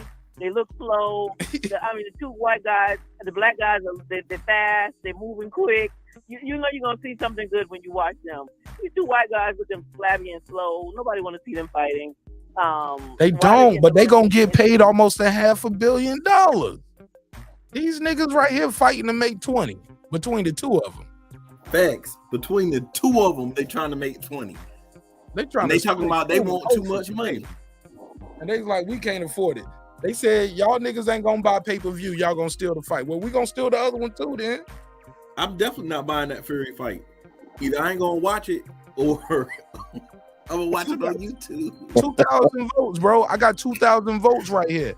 87% is saying that's what they want to see, but 100% no, these dudes ain't gonna make half of what they ain't gonna make a third of what these dudes make, and the fight ain't gonna generate it. Unfortunately, what does that say about you as a boxing fan? Why do we still fight? Why don't we support the fights we want to see when we want to see them? Because I'm gonna tell you some crazy shit too. We've been waiting about 5 years for this shit. This shit had to marinate. This dude Usyk just popped on the scene. He gonna get it shot. He gonna get Undisputed shot unless Fury drop the belt. Even Fury dropped the belt. Somebody gonna fight this dude. They gonna set it up for him. And he'll get a check. Those guys are more supported than Spence and Crawford, man. They got the country. And the proven fact is that Tyson Fury came to America in Wilder's country and outsold his fans. They were shouting his name. They were singing his song. But it was white folks there from America singing his songs too. And they didn't. There was American white folks cheering for him. Them Brits roll hard. They weren't all Brits. But still, where are all the Wilder fans? Where they at? Good point. Talk about it. Where are they at? You're supposed to support you guys. That was embarrassing for as an American over here. That was fucking embarrassing. Because I expected to be fair, Tyson Fury never did no crazy numbers like that until he fought Wilder, neither though. Yeah, but Wilder didn't sell any numbers before that either. So what? Wilder didn't do shit either. Yet. That's what I said. I just said that they got their biggest money together. They sold them all together. But when it comes to it with the support, I mean, Crawford and Spence. But then, like I said, man, they need to sell this fight. They're not selling it, man. If I watch it, it's because Mark Nash, he's gung ho with Crawford, and so is gung ho with Spence, and I want to be part of the bullshit mix with you guys, right? But if it wasn't for you guys, be all hardcore fans about it, I probably wouldn't care about it. These guys are not selling the fight. Like I didn't care Canelo fighting Plant. Nobody gave a shit. But guess what? When Canelo gave him that 2-piece. Right. It sold the fight. Slapped the shit out of his ass too. Or when I'm not a fan of Canelo, but when he started speaking that English trash talking, I love it. That was funny as fuck. Yeah. You want payday. Like Canelo is entertaining. Man, you forget you didn't know how charismatic and how cool he was until he started speaking in English. Unless you knew. Right. So and it sounds better in English. Well, it sounds different in English than his accent when he speaks. Normally it's real calm. Get the fuck out of here, man. You know what I mean? All that shit. Yeah. So I mean, these fighters have to sell the fight and polarize the people out here, man. If they're not doing that, they got them to blame why this fight ain't if it doesn't happen and they don't think that the metrics are to make profits because drive those personalities. Yo, moving it around real quick. I know I'm jumping all over the place, but fuck it, you love it. Let me play this clip, man. I want y'all to hear this audio. I'm gonna go overseas and get me a foreign girl. Just to let you know that even though, yes, they may be nicer, yes, they may be more submissive and prettier, but they're going to look up to you to be the main provider for her whole family. Her kids, if she got any, her aunts, her uncles, her brothers, her sisters, her 50-some cousins, everybody. She sounds stupid. Yo, actually, she doesn't. go ahead, now hold up, Passionate Bliss. Take that stance, man. Like, Shorty sound like she hates. She doesn't actually, and we know this. No, we don't. I'm gonna lead them motherfuckers right there in the Philippines. I don't know if you've ever Respectfully. lived around Mexicans, which I have when I lived in Arizona. I've lived with them. They'll be in a studio apartment, 7 to 10 of them. We talking about the passport dudes. We ain't talking about somebody already in the apartment. We talking about me. I ain't got to get all of them a green card and a passport. He married a woman. He married a Mexican woman. They didn't have any kids. She convinced him to buy a 2-story house, and by the end of 2 years, her family was living in the house with them. He moved out. They got a divorce because they are going to bring their. If they can bring their families in, they're bringing them. Those Mexicans pile up on each other, and they don't mind. Oh man, don't put that all on the Mexicans. Don't do that to my Mexican brothers and sisters. We ain't gonna do that because the Asians do it too. The Africans do it. Come on, everybody.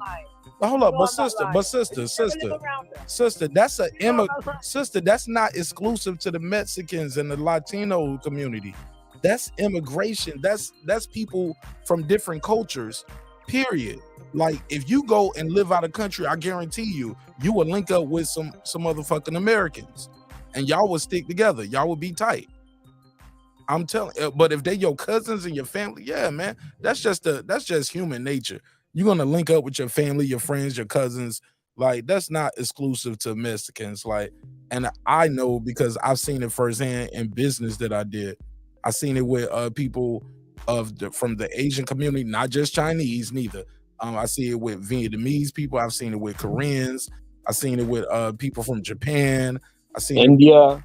Seen it with the Indians. I seen it with the African Nigerians, like Panamanian. That's just a human thing. That's human. Arabs, Palestinians, sister. But what we're talking about is that bringing the others. That's okay. That is what it is. You talking about me bringing the others? When I go get, that's them bringing each other over. You talking about me going overseas getting a bride? I'm about to bring back the whole Brady bunch. Never heard of it. Never heard of it. Ain't about to happen. I get somebody else. Drop you off right there, back at the damn. Yeah. I drop you off where I met you at. But also, let's not mistake. Some of these women are educated women. They're not just out there selling feather dusters and selling ass on the corner. Like they're not. All these foreign women aren't like how you kind of paint them as. Like they're prostitutes, they broke, they homeless, they starving, they ain't got nothing. You know what I'm saying? They living in a mud hut with a grass roof. Like no, some of these women are educated women. They're sophisticated women. Also, they have a culture where they are taught about marriage. They taught about how to do certain things for your man. Girl behind the mic did a whole spill on it for us one time. Shout out to the sister girl behind the mic. What up, though? Yeah, but that's not Did I say what we're looking for. Because those women don't want them because those women actually are not in poverty, in states of poverty. Those educated women, they're not living in poverty. Passport bros are going to poverty-stricken countries looking for poverty-stricken women who are desperate and will put up with their behavior because they want to eat today. That's not a fact, man. I mean, right? Because I myself am planning to do probably like a like a 9-month tour in the next year. 90 days. How's that? 9 months or 90 days? No, because I could go to 3 different countries and in do 9 3 months.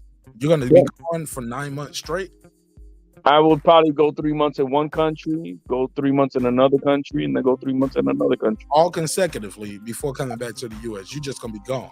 Gonna be I could do that, yeah. Why Bro, not? you gotta be on tour. That's dope, HLD. You know, and so I mean, and if I'm, you gotta I film mean, it's gonna be educated women. I mean, that's what I'm attracted to. But there's just, you know, like there's a different flavor that I think that comes in some of these other countries that here in the American culture has been lost. You know, and Where'd you say you were going on your 9-month tour? I'm sorry, I missed it. Where'd you say you were going on your 9-month tour? I'll be going to Colombia, I'll be going to Mexico, and I'll be going probably to Jamaica or somewhere in the Caribbean, one of those areas. Oh, beautiful, man. I wish you luck on soaring your royal oats, my king, and I wish you to bring back a beautiful bride. Yeah, I mean, the purpose is not, you know, not only about looking for a wife or anything like that, but I'm gonna go experience the world, and if I happen to find love somewhere around the line, then amen to that. Amen to that. The thing about it is that those are all countries where you'll have an economic advantage over them. Now, I'm going on vacation in March of next year. I'm going to Italy, I'm going to Spain, and I'm going to France. That's where I'm going. I'm not going to a third world country looking for somebody who's poor that I can take advantage of them. Who the hell said that Colombia is a third world country? Is Colombia a third world country? Places where your American dollar is at an advantage. You're at an economic disadvantage. Hold up. I'm not telling you. I don't know if you're a passport bro or not. Let me take it back because you might not be a passport bro. You might not be going to listen for. I'm just curious. So you got to go dollar for dollar anywhere you meet in a bride at, is what you're saying. Or like if you want to move out the country and build property, like wouldn't that be smart? Like, okay, I retired. I know I got this amount of money coming for the rest of my life. I got my military retirement. I got my military disability. I get Social Security. I get retirement from my job that I had. And I get Social Security. I get about 5 checks, as long as I'm breathing. I might be making about, I'm gonna just throw a wild number out there, $200,000 a year just off of checks that I know coming to me for the rest of my life. And the good thing is, shit, I'm about 45, 50 years old in good health. Why do I have to be like a predator in your mind, going dollar, like trying to get to maximize my American dollar in another country at the same time settling down?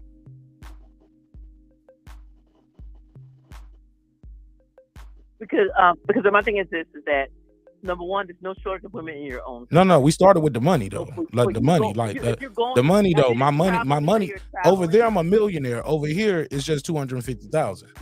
Do you get the difference? Dollar for dollar. Yeah.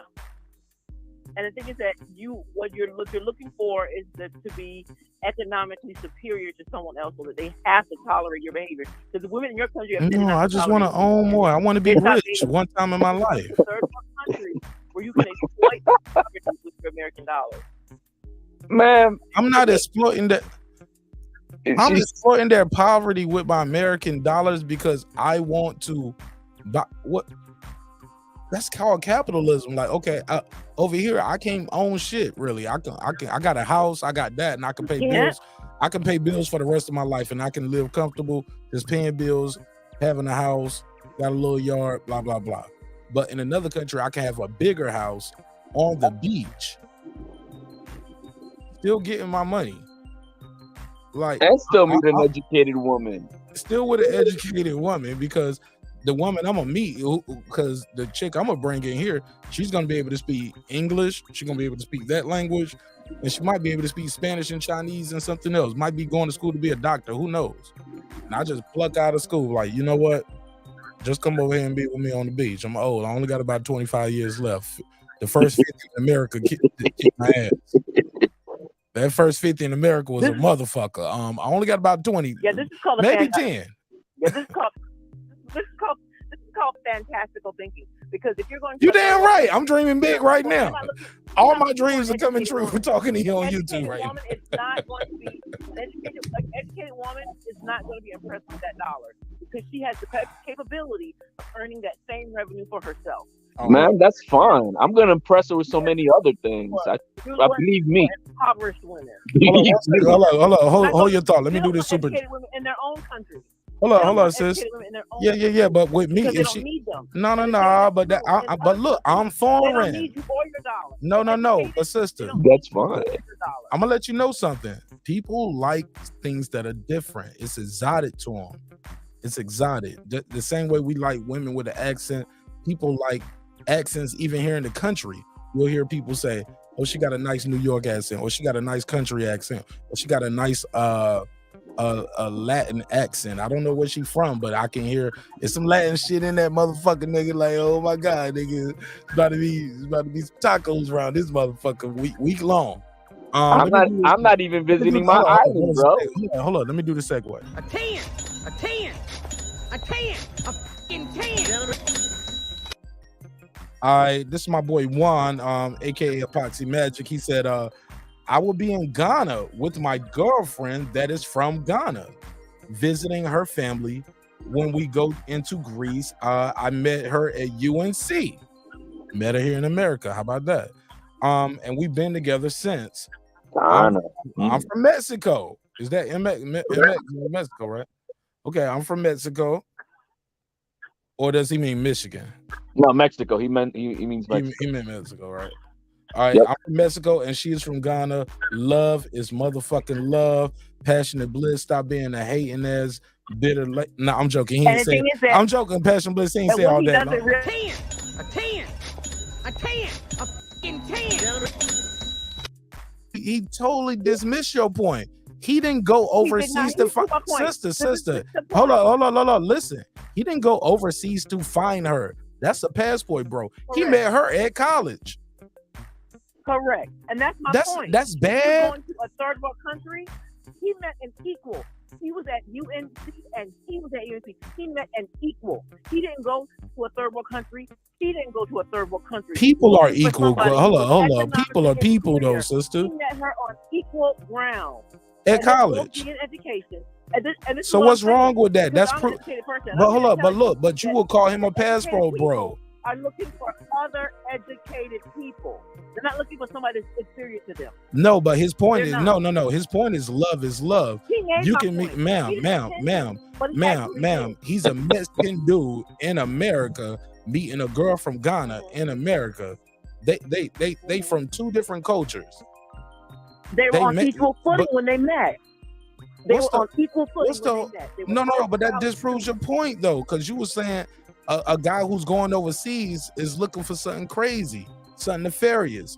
He got a girl on equal footing. Like that just proves the point. All these women that you see from other countries aren't like starving, living in mud huts and can't provide for themselves. He met a girl from Ghana here in America at a prestigious university, and he's from Mexico. And he's from Mexico. Love is love. He didn't leave a prosperous country and go to a third world country to find her. She didn't leave a prosperous country and go to a third world country to find him. They met each other. Maybe they both came. I don't know what the socioeconomic setting is in Ghana at this point, but they didn't meet each other on their native soil. They met each other they both met each other in a prosperous country in a university setting where they were both getting education. He met an equal. These passport bros are talking about taking their American dollars and exploiting someone who lives in poverty. That's what they're talking about. It's two different things. He's talking about two different things. He actually made my point. If you want to make your point, he totally did. You're talking that every person that goes abroad is looking for. I know. I'm not talking about like people living in poverty. I have because that's so small-minded. He made my point. Hey, let me put the other phone number on the screen. I'm gonna see if I can get Epoxy Magic, aka my boy Juan, to call in, man. Because Juan, I mean, Juan is I guess the United. I don't think that's Juan's point. It's I guess the United States is with, the only place where you can be prosperous. Are you even reading the screen? Like, he's totally not agreeing with you, my sister. He doesn't agree, but he doesn't even realize that he made my point. But he did. Oh shit! You killed him with that one. That's deep. Small hats. Oh yeah, okay. Thinking big on them niggas. Hey, but guess what? Shout out to Brandon Washington. But guess what? Regardless of how she sees it, the guys who are going taking advantage of poverty, they're gonna have companionship, while you American women are gonna be lonely. Lonely. And we're and we're over there, just drinking our tea with the 20-year-old, you know what I mean? Because that's what we're doing. We're just taking advantage of the women over there, but we're not lonely. Is that what it is too? Like they old men that can get younger women over there. You think that's what it is too? Passion and bliss. Easier for older American man to get a young. I do believe that love is love, and when you're on equal footing, then love is love. But when you deliberately, because like the way he met her, that's equal footing. No matter where they came from, they met on equal ground. They were two equals coming together.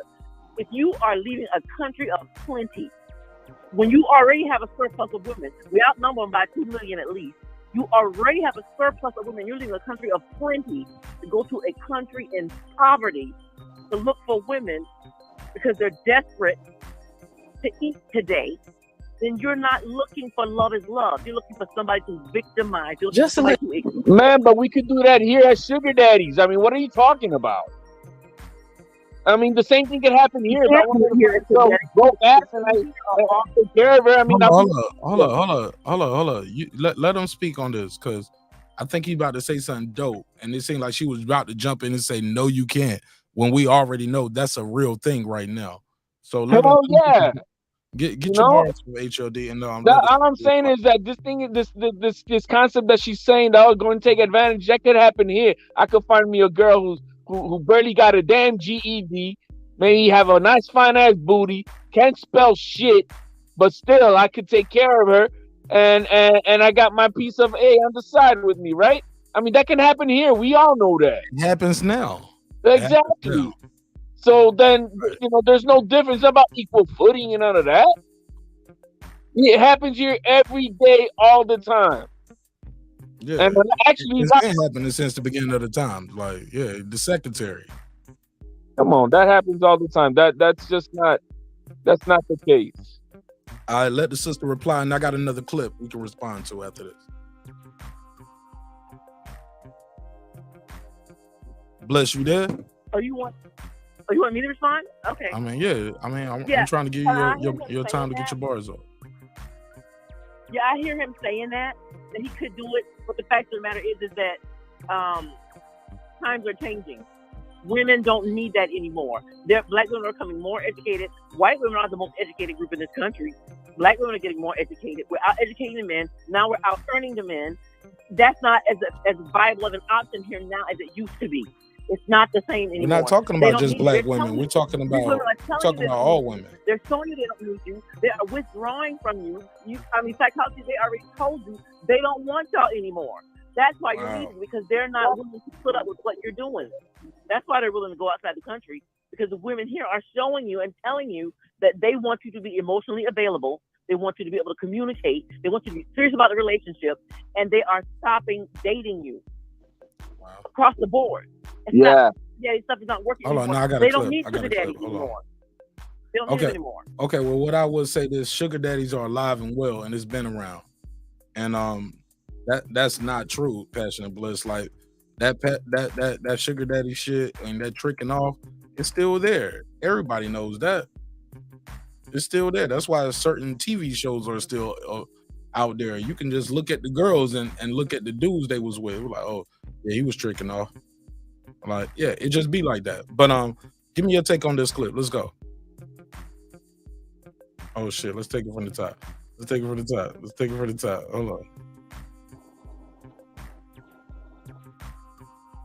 Passport Bros. Men is going out here saying, fuck American women, More so the black ones, because they're going overseas to get their wife.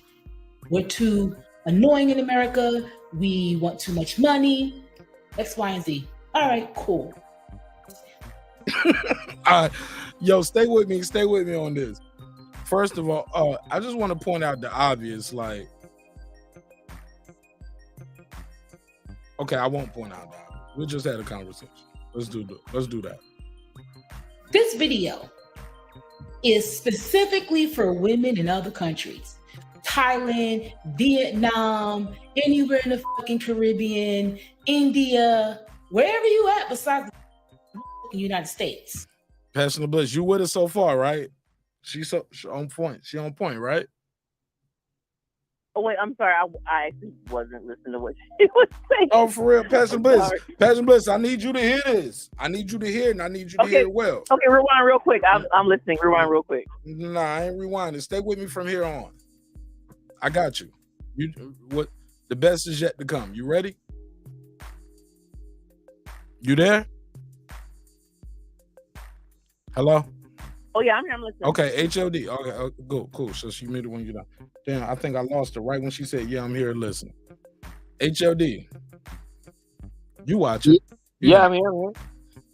Let me start this back, and I think I should. Like, let's hear some of this, and let's break it down round for round.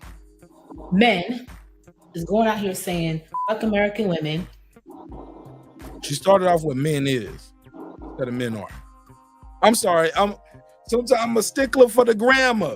Maybe it's the glasses now. Like, that shit bother me sometimes. I'd be like, yo, hold on. You know what I'm saying? When I hear people say men is, or when I hear people say men's, I'd be like, oh my God, sweet Jesus. Did she say men's on TV from the God and country? Men is. I'm with you on the man is.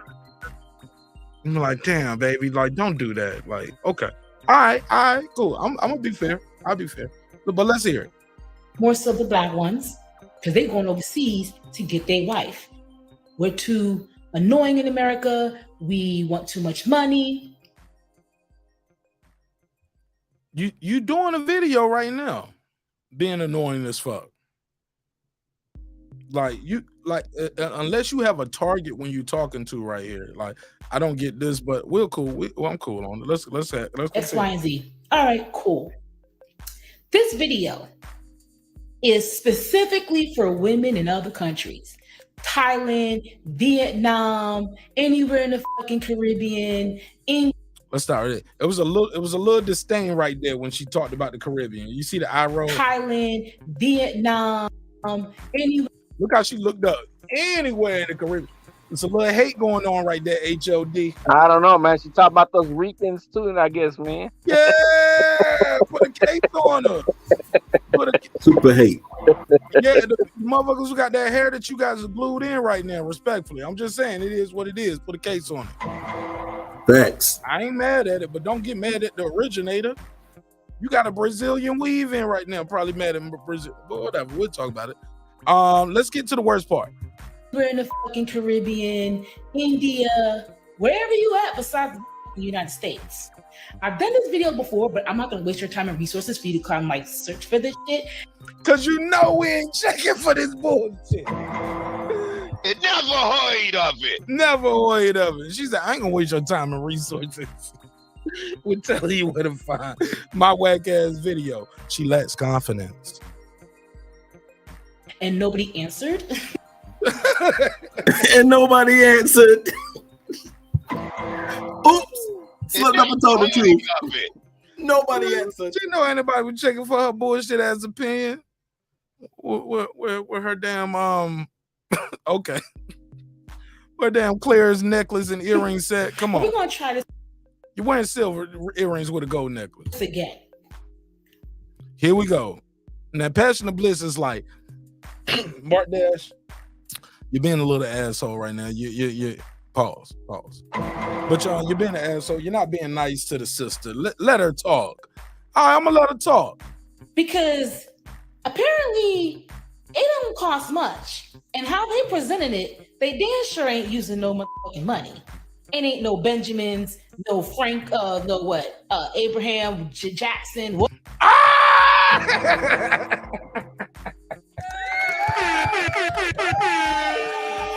Nigga, what? That's an education, man. Yo, did you hear that shit? That's an education, man. Yo, what she say, yo? Hold on. Passion of Bliss. Ain't no Benjamins, no Frank, no what? Abraham Jackson. Passion of Bliss. What's up with your girl? Small hats. Passion of Bliss, don't run now. What's up with your girl? That is my girl. I don't know This her. your home girl. A goddamn white man. I is know a mother- Benjamin Franklin on the bill. That ain't none of my girls. She said Benjamin. What'd she say? And He it's said- Benjamin. How He they said- they damn said sure ain't Abraham. got no motherfucking money. It ain't no Benjamins, no Frank, no what? Abraham Jackson, whatever. Whatever. That whatever is the problem right there. That whatever. Man, I'm sorry. I got to put a case on Shorty. Can I put a case on her? Got to put a case on her. Put a case on her. She don't say Benjamin, whatever. She don't even know who owned the money. Talking about how much money it costs to have a foreign wife. What are we talking about here, Passionate Bliss? This your homegirl. This your ally right here. Cricket. No, it ain't. I don't know her. Nah, y'all, I nah, know you, who's on the nah. domination. If I didn't give you a head, look. I'm so nice. I was slick trying to give you a head up because I knew you was gonna be early on your preach, queen. Nah, I was saving you, man. Cause I knew she was gonna say some shit to make you say, "Hold on, shut up." Silence.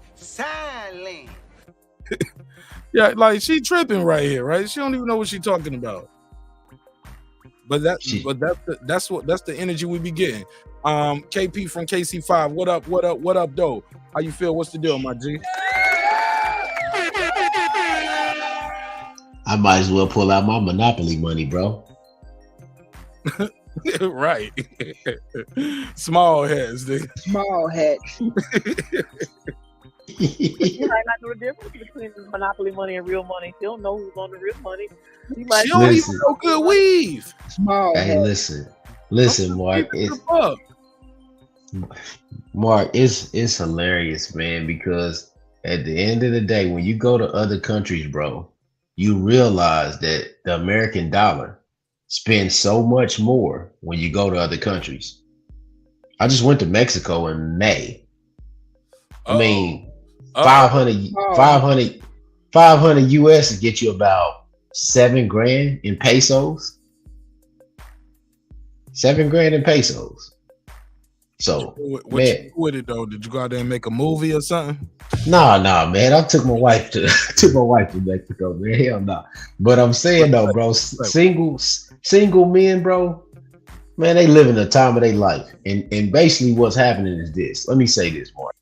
If you go to school with your women in urban areas throughout all your life, and you don't find a woman that's worthy enough for you to ask to marry them, that's not your fault, bro. I'm married to a black woman, but if there's no woman that's available to you that you deem worthy to marry because you the one got to take care of them, right? I don't see women signing up to take care of men. Is she FBA though? Listen, Mark, at the end of the day, I had that. Man, look, I just found out thing, yo. Niggas be like, yo, my wife is, but at the end of the day, right, Mark? This is what I hear people say all the time. Everybody, even the sisters are saying this, Mark. They've been saying it for a while. They've been saying love is love, ain't they? When the alphabet people get married, don't they say love is love? But if a black man marries somebody else, then all of a sudden it's penis police time. You hate you got self-hate. You don't love your mama. Hey, ain't none of us trying to have sex with our mama, bro. Don't nobody want to hear that. Oh shit. It was your first titty. I'm just spewing the facts, bro. I'm just spewing the facts. Your first love. Go ahead, let her go, Mark. I can't hear her. wife, and Mark Nash got a black wife. Did you have a hard time finding your black wife? Were you out here struggling and searching? Passion of Bliss, click the link. Why you don't just click the link, Passion of Bliss? Yeah, because she kind of low. She kind of low. My sound has been struggled. The last few times I came up on StreamYard, my sound was crazy. I thought it was better once you. I think you was on your tablet and you switched to your phone, or you was on your phone and switched to your tablet. But regardless, once you switched that browser, I thought you was pretty good. I mean, we got 6 hours of content out that motherfucker last time. Okay. Hey Mark, let me ask you this. Cooking, obviously. Hey Mark, let me ask you this. I can give it a 5. No, you good though. No. If you comfortable how you are, let's try it. You just gotta mute your mic, KP, and just I'll see if I can turn her up some more. But matter of fact, I can't turn this channel up. Passion of Bliss, go ahead. I forgot I got the roll cap pro over here. Go ahead. Passion of Bliss, just talk. I was just asking, since you guys are married to black women, I mean, did you have a hard time finding and meeting this black woman? Passion of Bliss, can you hear me? Yeah, I heard. Yeah, were you having a hard time? You had a hard time finding and meeting your black wife? Okay, hold on. KP, 1 second. KP, you can't hear Passion of Bliss? No, I can hear her. She clear. Go ahead. I'm muting so you can respond to her question. Then I'll go after you. I was just making sure you can hear her. I kept hearing you say her name. Yeah, I can hear her. Okay. So do you want to reply to the question? I was gonna let you go first. No. Oh, okay. You ready? Okay. Yeah. No, Passion. Yeah, no, I didn't have a. I didn't have a. Yeah, I always, my slogan: if God made it, it's a woman, and God made it, I slayed it. You know what I'm saying? So like, I don't travel the globe on me. Like, I was a hoe and a half when my wife met me. She saved me from the streets.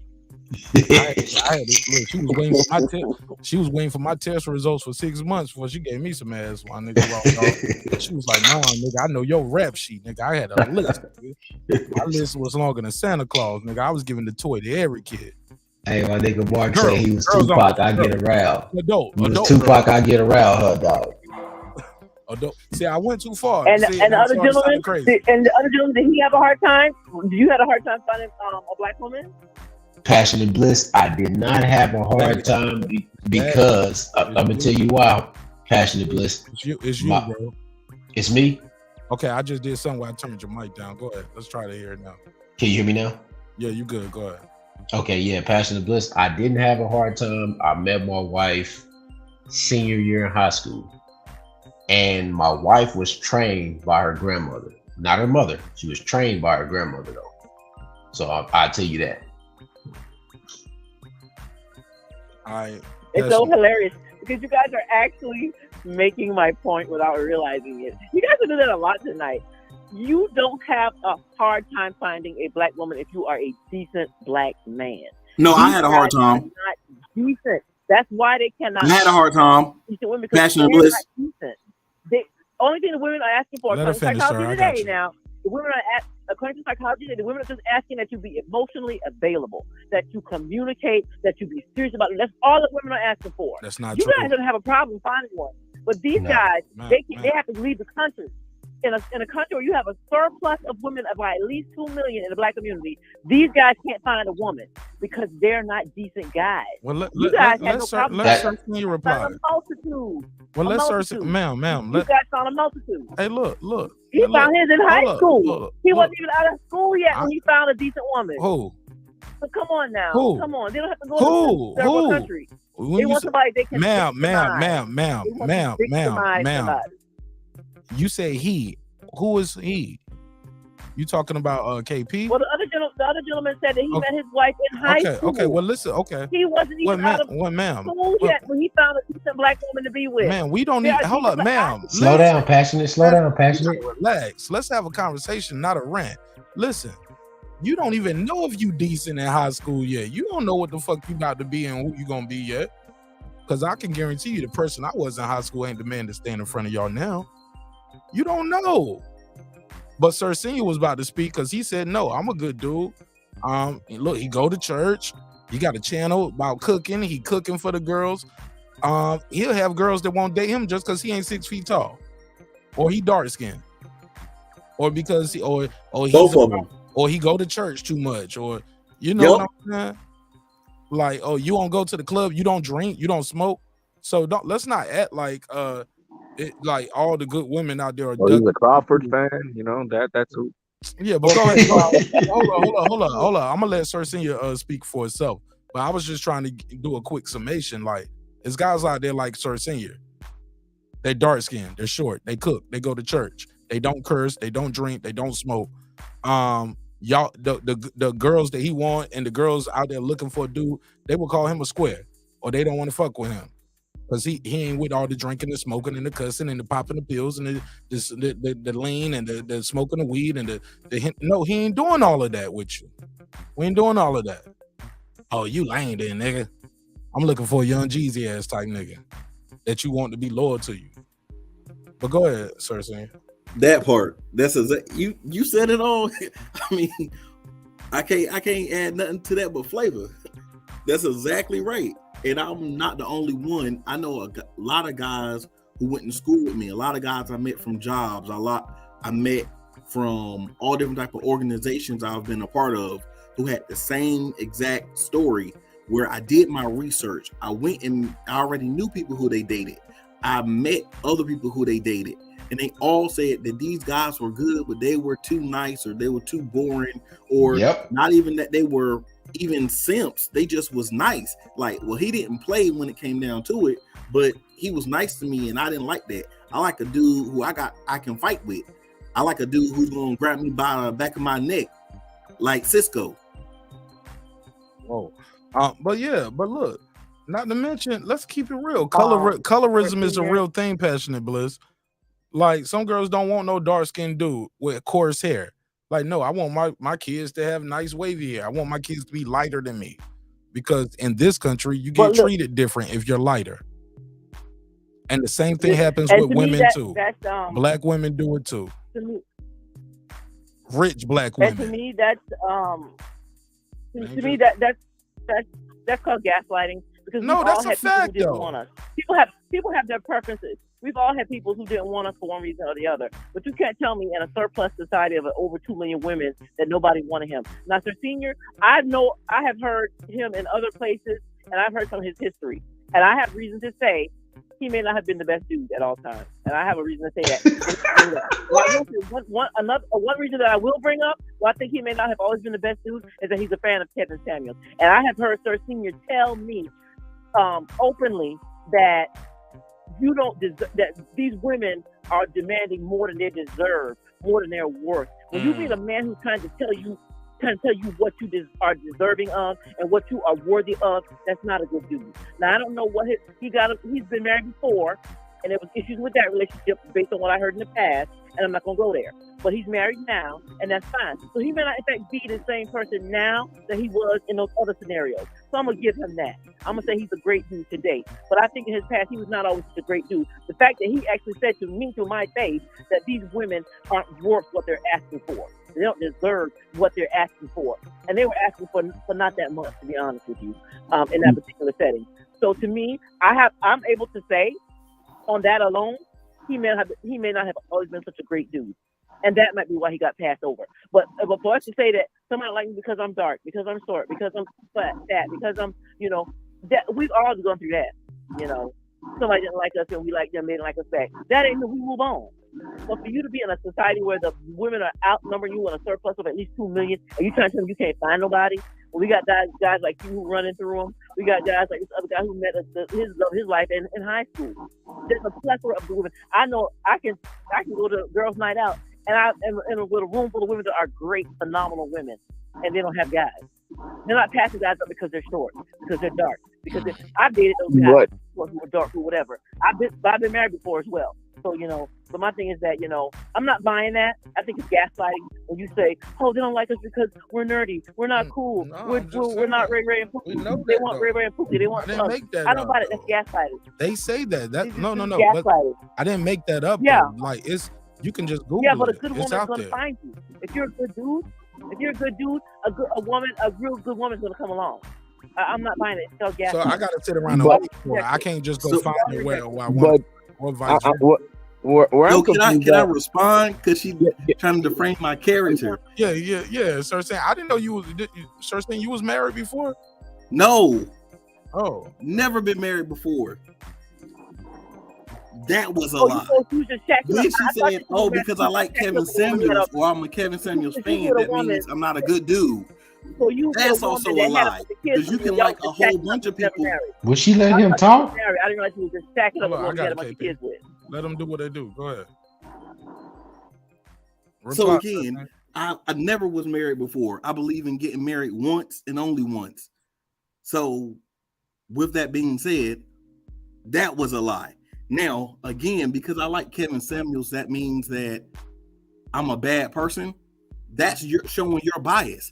And I, as a man, as a person, as an individual, have been in situations, personal and business, where I did not deserve what I wanted. So I had to build to that, or I had to go and get something that was more on my level. When you go to a job, they tell you how much you're worth. So for that means they're bad people, or are they astute with understanding the market?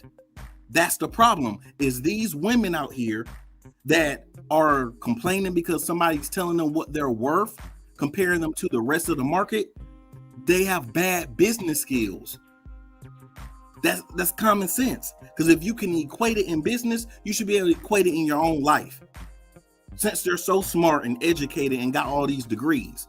So they're so smart in the books, but street dumb, relationship dumb. And any good man is going to definitely tell a woman, hey, I'm a good man. This is what I worth. This is what I'm worth. This is what I bring to you. And expect her to bring something to the table, as they call it. Not just give up everything he has to a worthless woman. That's not what a good man does. And I'll say that I've done that before. So at those times, I wasn't a good man. That's me actually telling my business, which you fail to do that. You always telling people who they are and what they mean and all these old black men this and black men that, but you won't talk about you. Except for the episode where you thought you was balling and you talk about your little X2 or X3 and that don't want balling. But anyway, respectfully.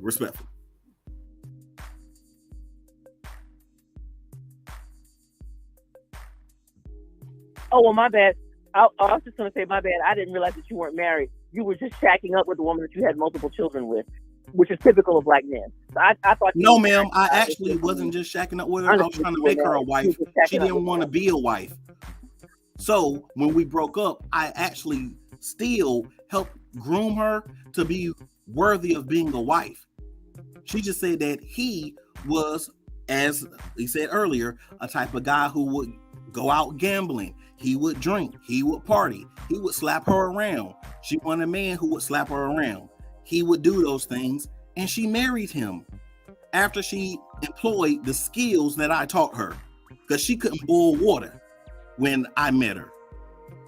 So what are you talking about?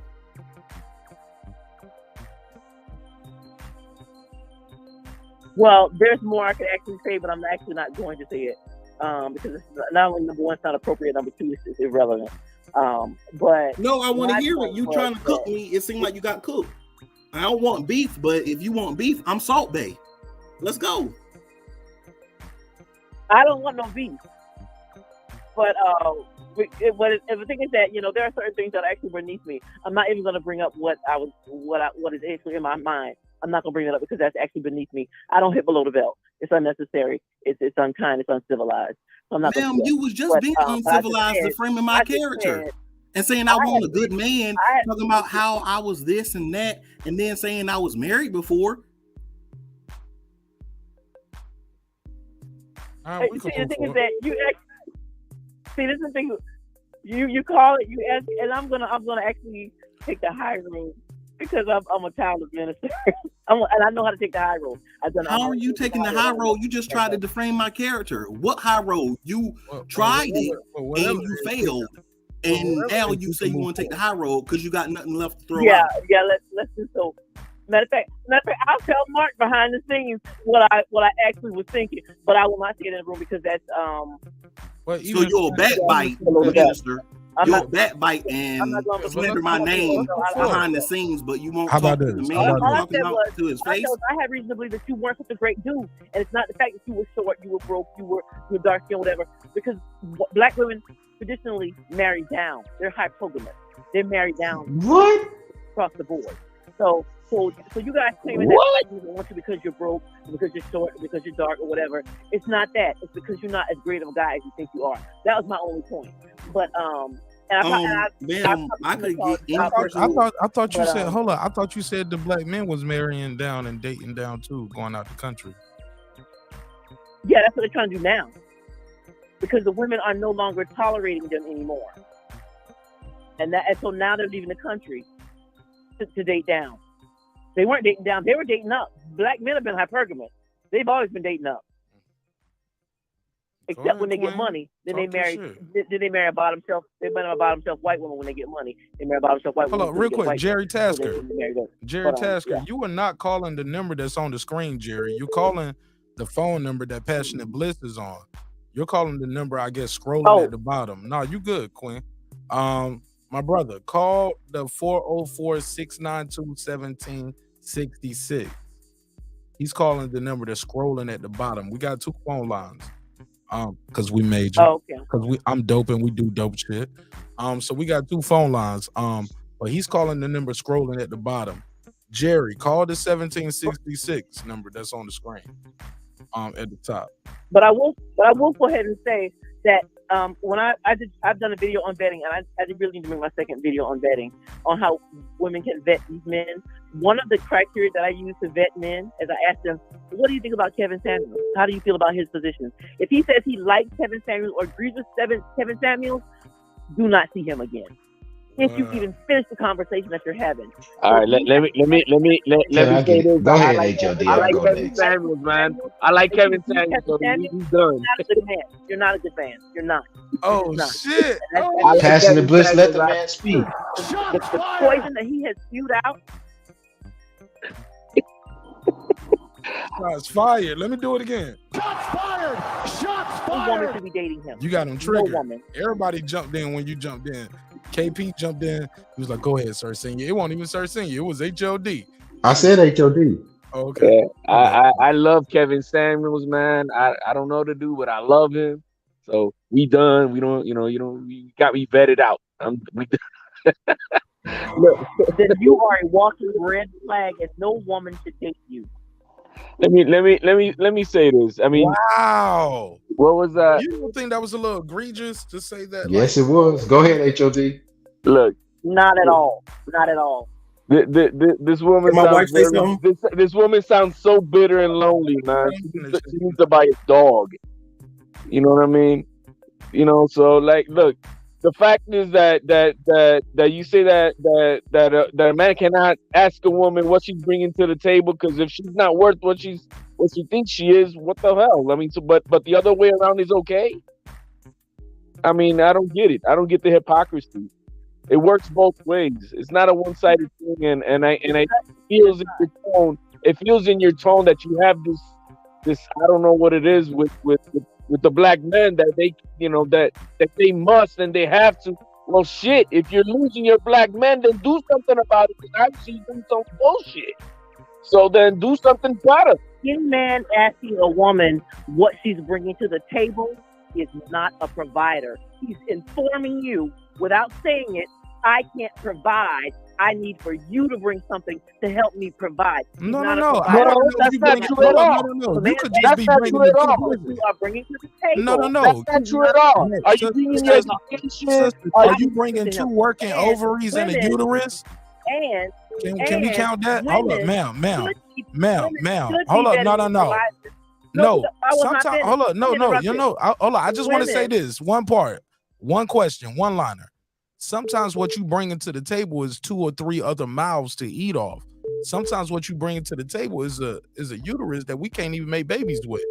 That's something that we should be talking about when we talk about bringing to the table. It's not always financial. It's those even more reasons. Those are pure facts. Like you have to bring something to the table.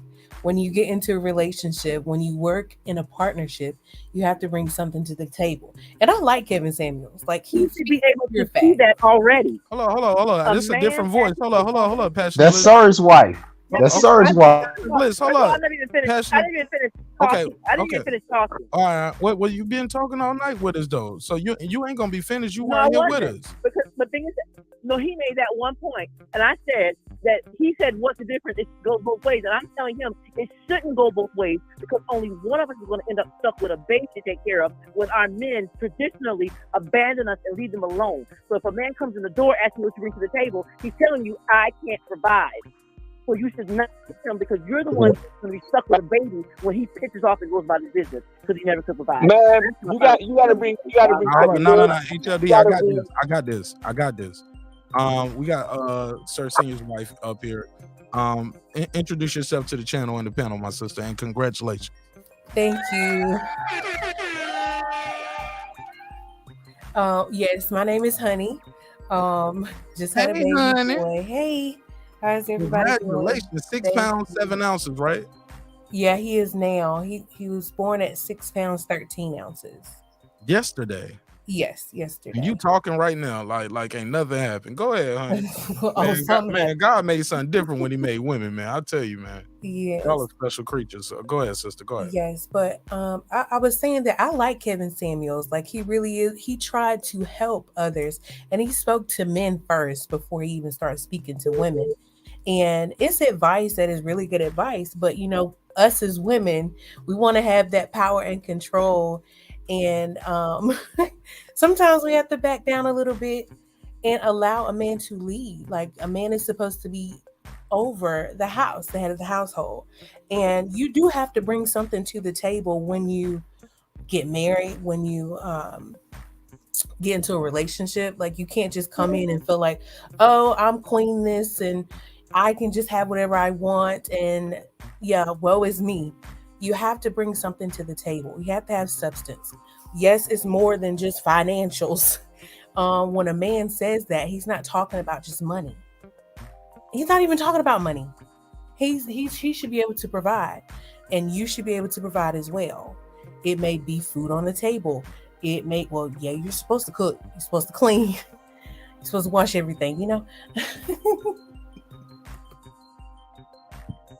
All right, Passion and Bliss. Go ahead. And then we'll go to HOD. I think that her attitude is part of the problem with the black women in our community. We've allowed black people to bamboozle us into thinking that it's our job to help them provide for the family. A man asking you what you bring to the table is talking about providing. He's not talking about anything else. They know what women's roles are. And if a man is dating you and talking to you, he can't tell that, yeah, all he has to do is say, hey, can you cook? How do you clean your house? How do you do laundry? He can assess those things. He doesn't have to ask you what you bring to the table. When a man is asking you what you bring to the table, he's asking you about your money. That's what he's asking you about. Okay. He's asking you about 50-50. Okay, let me reply, HOD, and then I'll go to you. I'm sorry I lied, HOD. I gotta say something. Well, Passion and Bliss, if I pay all, like, how do I say this? What you just said was like, okay, he just asking you about your money. That's what what you think what you bring into the table means. Okay. That's exactly what he means. Okay. Exactly maybe he's asking you that because okay. Let me how do I say this? And I'll say delicately? this. And I'll say this. Go ahead, you say if this. he's not talking about money, let me say this. If he's not talking about money, then he has no business dating at all. If a man does not know what a woman brings to a table, a woman is gonna amplify whatever you give her. If you give her semen, she's gonna amplify it and give you a baby. If you give her And that's not always groceries, true. she's gonna amplify it and give you a meal. If you give her a house, she's gonna amplify it and make it a home. So if he should already know what a woman brings to the table. If he doesn't know that, he has no business with a woman. Okay. So when they say, "Are you bring what do you bring to the table?" They mean financially. Okay, they mean money. Okay, well, to take that out of it. So, are you bringing beauty to the table? Are you going to at least look nice? Are you going to be in shape? Well, that's an item holder. Hold on. No. You ain't got one job. You only got one job. Don't don't get so heavy that I can't give you a piggyback ride around the block. Like you got one job then, according to you. But on the flip side of that coin, we'll be sitting here saying, we're sitting here doing this. Piggyback ride. No. I mean, I want to be able to carry you through the threshold. If I can't pick you up, I don't know if I can love you. Or if not, I can't save you. Shit, like fuck it. You know what I'm saying? And I'm a big thick dude my damn self. Pause. Nah, ain't no pause for the ladies. Y'all already know how it is. It's Stigo. You know what I'm saying? But I like a little meat on the bones too. But I'm just keeping it a buck. I'm just trying to be for the sake of the conversation, my sister. Like by what you're saying is women only job is to look good and be small and be in shape and look how have her face done and have her hair done. It like it sounds very draconian. Like it sounds very outdated. Like where women just their only job is to look good. And be a servant to their man. Like women like that. Well, maybe that is not the American way where women just sit dolled up and just want to be. What you mean? You just did. You made an assumption that when a man asks a woman what he brings to the table, it's only financial. Like he wants to know. Like I said, do you have any children? Are you divorced? Are you able to have children? Do you want to have children? Sometimes it could be that too. It could be like, where are you at with your education? How far are you trying to pursue that? Like, do you want to go further with your education? Like, can you handle certain things? If I'm out there doing this, are you going to handle this part at home for me? Like, it's not always just automatically where a guy's like trying to make a cash grab off a woman. I just think that's, I don't know. Bullshit. HOD because the HOD wanted to jump in. I just know based on what you said, it sounds like a woman's only job is to look good and take care of the house, and that's very a prehistoric way of thinking. Well, if that's the woman's only job, she's failing. The black female failing. 80% of them is overweight, and 80% of those is obese. Oh yeah, but go ahead, HOD, because HOD see that on site. You can see that on site. You don't have to ask me what I bring to the table. I'm going to be fat. Because you can see me if I'm fat. Not with a body shaper on. Because when you take that body shaper off, your body is misshapen. So he ain't got to ask about that. He ain't got to ask about my body. Nah. Those bodies get bought. Those bodies get bought. And but your ethic is your ethic. You are who you are. But you can buy a new body next week. Go ahead, HOD. Mark, you basically were hitting it right on the nail. It's beyond. It has nothing to do with the money. Yeah, for me, what do you bring to the table, mommy? What do you bring? Can you dance? Are you outgoing? Are you adventurous? Do you like to travel? Are you educated? Have you been married? Do you got 15 kids? No kids? Can you have more kids? And I wonder. I mean, there's what kind of conversation you all are having. The things you're bringing up. Hold on. He was very patient. These are things that I find out. She don't let nobody talk. Hey, passing the bliss. Okay. No. I get the passionate, but let's enjoy some of the bliss though. Let me get some of the bliss. I've been getting a lot of passion. Let me get some of the bliss. Let him speak because he's been very patient and he's a channel member as well, so that they get a little priority. Make some noise for those. Friends and family. Go ahead. It's my family. All it is that we both have to bring things to the table to be in the compatibility of what we want. So it's not only about money. The money is not the whole factor in the whole damn relationship. I gotta like this woman. Are you fine as fuck? Do I want to get out of work and want to fucking get home because I want to bang you? I mean, it's so many things that what do you bring to the table? Do you like to work out? Do you like to cook? Do you like to be with family? Are you introverted? Are you extroverted? You know what I mean? All these things come into play.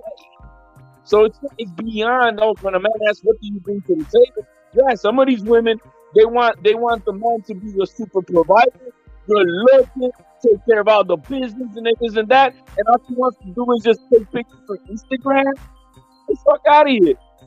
She got to bring something to the table. And if not, that's not going to work. It's not all one-sided. What are your qualities? What are your morals? Those things come into play. Oh, I think 150 guys. Man, damn. Is that a quality that I want? You know what I mean? There's so many things that come into play when a man asks, what do you bring to the table, or what is that's going to be brought from you to make this relationship work and prosper, and it has nothing to do with money at all. That's what I gotta say.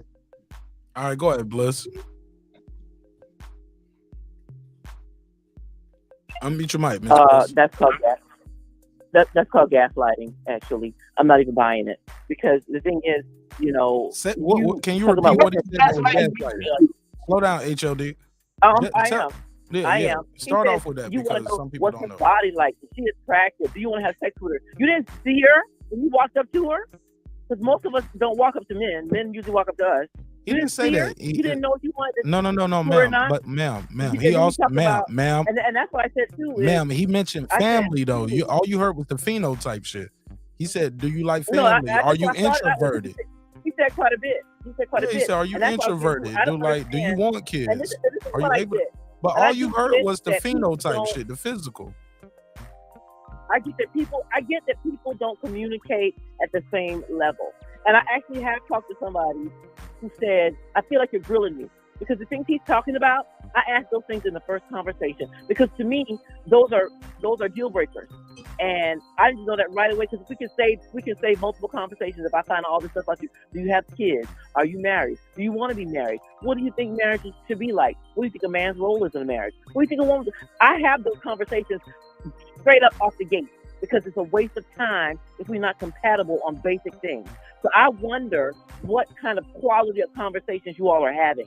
How long is it taking you to get to? But for when a man says, "What are you bringing to the table?" To me, he's asking about money. He's not asking about those things. Because number one, he can see how she looks, and number two, those are conversations. Those are just conversations. These things he's bringing up. That's not a part of what you bring to the table. But maybe take that framing of the word out of it. That's what's happening in a conversation when people are dating and get to know each other. Passion and Bliss. That's what's occurring. Nobody's asking directly somebody, "Hey, what do you bring to the table at a date?"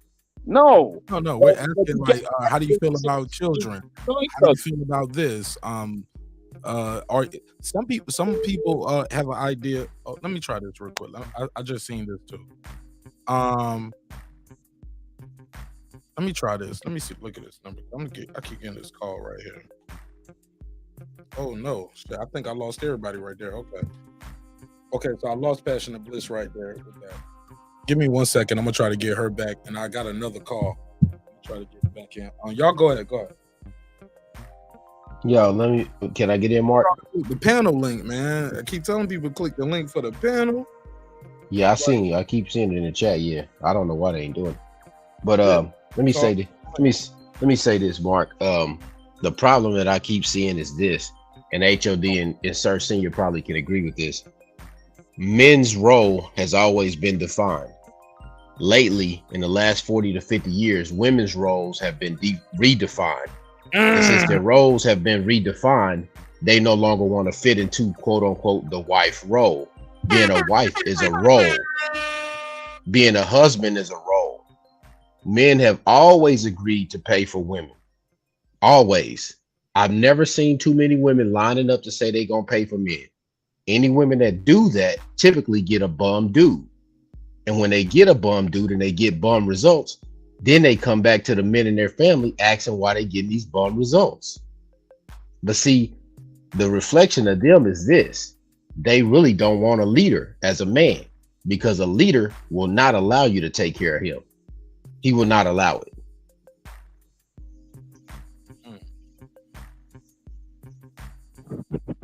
I agree. I think I'll keep this brief too. I think another thing that occurs in relationships is this, and I said it several times on this show. Rest in peace to Bishop Ralph Donnie Graves. He said, "Don't take other people's prescription for your." He said, "Don't take other people's prescription for your relationship because what may be a cure for them to be poured into you and yours. And I think everybody has their own system. Everybody has things that work. Everybody has their own idiosyncrasies in relationships. Certain couples, certain things are going to work for them. Certain couples, that's not going to work for them. We got to stop with these generalizations of men and women, because I think that shit is going to leave you lonely. Like, you just got to realize it's somebody out there for you. They might not be your same race. They might not come from your same country, your same city, your same state, but it's somebody out there for you. We got to stop that thinking of like, it just sounds like so broken, and it breaks my heart to hear, because I know love exists, and I know love can be found over and over and over again. If you're looking for love, it goes back to that book, As a Man Thinketh. Whatever a man thinketh, so as she be, so shall they be. What the thinker thinks, the prover will prove. And like, when you walk through life with these these certain preconceived notions, everything is going to be, you're going to have self-fulfilling prophecies. When you are a hammer, everything looks like a nail. With that, I'll pass the mic. I got Jerry from Baltimore, I believe, right? Yeah. All right, talk to me, Jerry. What's on your mind, fam? Well, thanks for being persistent and trying to get through. It took me a minute, Jerry, but I'm glad you kept calling, man. We got to you. All right, well, I appreciate that, so thanks for that. I agree with a lot of what the last caller was just saying, especially about generalization. You know, not all women are one way, and of course, not all men are one way. But I think the female caller, her name, I'm not sure, or her tag, but I think she's making a lot of valid but uncomfortable truths. I mean, a lot of what she's saying, I think, is true. One, when it comes to, women and overseas, there's plenty of women here, black, whatever nationality you want, plenty of women here. They're not looking for love necessarily when they go in there. I know a couple guys that got women from overseas, and it didn't work out. Both of them left after they were here a couple years, but they got them primarily because they were able to get young women that were, women of a certain level, beauty-wise and youth-wise, that they wasn't going to be able to get. They had the money to do it, and it worked out. They had some fun, I guess, for a couple years, but it wasn't love that they were after.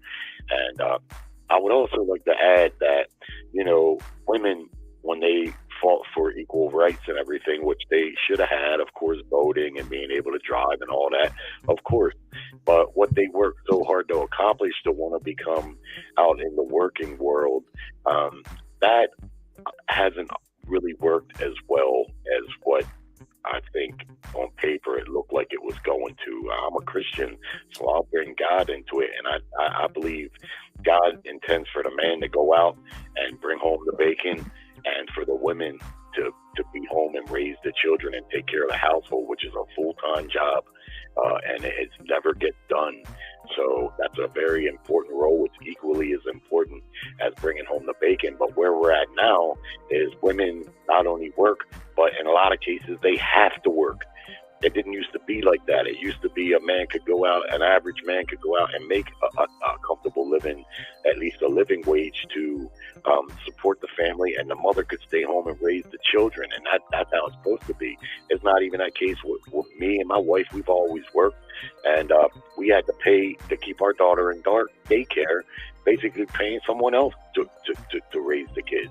And I believe in a more traditional role, and I know a lot of women now want to go back to that. They kind of feel like, they want to go back to that. And I think that is a big part of the problem. As far as the rest of the expectations, I mean, listen, in a relationship, if y'all ever been married or in a relationship, it's a partnership, man. Both people got to bring things to the table, and they both got to contribute. If not, it ain't, it won't work. That's mostly what I wanted to say, but I'm enjoying listening to the conversation. I thought, I seen the title says Crawford and Spence, so when when I first got on, I thought we were going to talk some boxing like we usually do, but this is a good topic and it's been good conversation. Well, tell us what you think about Crawford and Spence, Dan. Well, I'm disappointed like anybody else. Them two guys are probably number one and number two pound for pound. I mean, that's a mega matchup. Not only are they undefeated, they're number one and probably 1A pound for pound. It's a unification for all the belts for Undisputed. I mean, it's such a big fight. It got the full attention of the boxing hardcore fans, of course. I don't want to speculate on what's holding up the fight. Seems like the common belief is that Bud Crawford is pricing himself out, but hell, I don't know that. I'm just disappointed, man, because if the fight was going to happen in the fall, seems to me that they'd have to have announced it by now. Time's running out because the fight going to need promotion, and I'm just disappointed. But when I listen to people talking about the fight, and I was listening to the mob, the Mac mob or whatever, and I mean these guys are on there talking like either one of these fighters, like Spence is just going to dog walk Bud Crawford, or Bud's just going to destroy Spence. I mean, I don't know how they can see it like that. I mean, to me, this is 50-50 as much as it can be. I don't see no weakness in either one of their games. I mean, anything can happen in a prize fight, of course, but hell, I mean, to me, I don't know how anyone can supremely and that confidently pick either guy to win like that. I go back and forth. One day I think Spence's work rate will be too much for Bud, and then next day I think Bud will snipe him like that's what he does, because that's what they do.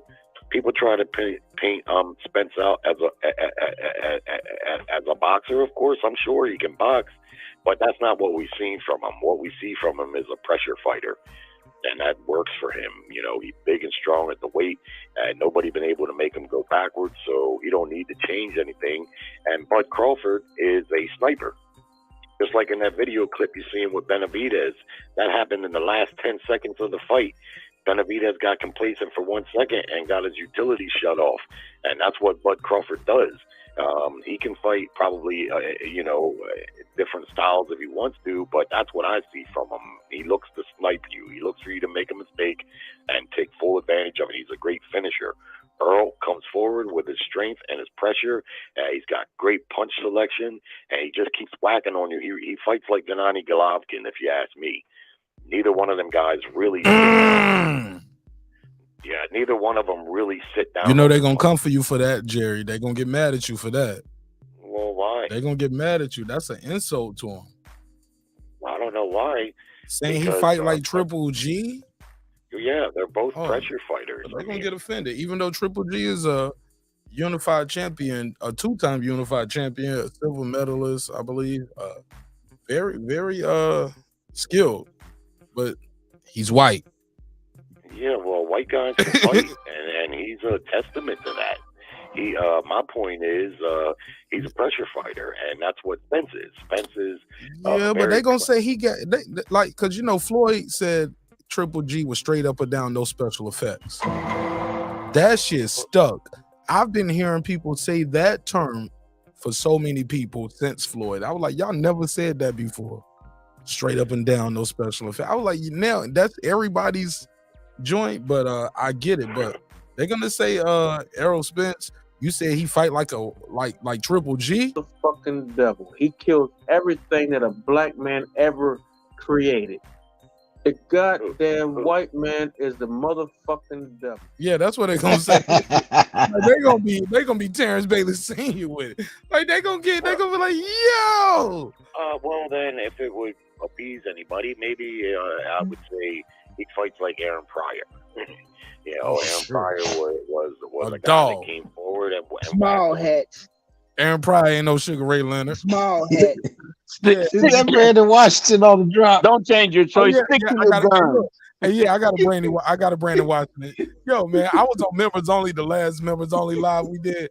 Man, I was making drops out of everything. Yo, I was wilding out. So yeah, I got Philly drop. I got Brandon Washington drops. Yeah. We was making drops on the members only in real time. But small hats. Small hats. But those are small accomplishments. I love Aaron Pryor, but Aaron Pryor didn't get the big fish. He didn't get the he didn't. Yeah, Sugar Ray didn't fight him, man. Come on, man. None of the big dogs fight him. All he got was Alexis Arguello, and motherfucker said he cheated in that first fight. Man, that's what he's trying to say. Since Aaron Pryor didn't get bit, that's what he's saying. That's because Crawford don't want to fight. For more Aaron Pryor than anything. If this fight don't go through, small hats. He gonna be the Aaron Pryor of our generation. Well, I'm talking small hats. Stop it. The reason I compare Spence to Golovkin is because if you watch both of them fight, they fight the same way. They walk forward. They don't really sit down on their punches and throw them as hard as they can, but they throw a lot of punches. Do you see the screen? Yeah. Spence is launching this damn left hand. Bam! Well, there. Do you see the screen? Are you watching the TV? I watched all the Spence fights. I'm a big Spence You don't see how he's sitting down on this motherfucking left hook? He put that hip in there. He put that hip in that punch, man. His whole body in that shit right there. In that clip, but I'm talking about. I can show you more. Generally speaking, he just comes forward, whacking with both hands, and he wears you down. He's big and strong at the weight, and he wears you down. He's not working off a jab and using lateral movement. No, what, Jerry? Spence Jerry, man. Jerry just killed his whole conversation. Jerry, I'm a big Bud Crawford fan. Everybody who follows the channel know that. But I'm not biased, yo. I got Spence merch. I got Bud merch. I support both the fighters. At one point, I was real heavy on Bud, and I was really out here torching Spence. I originated the fish fry, homie. Let's be clear. But what I will say is this. I'm not going to deny the man's skills, homie. And he has a jab. He got a power jab. He has a dominant. He dominates it. He dominates his whole ring. His whole ring presence with his pressure. I never said that he doesn't have a jab. Bro, you just said that. That's what made everybody go up. Doesn't work on typically the way a Yes, he does. Yes, he does. What the hell are you talking about, Jerry?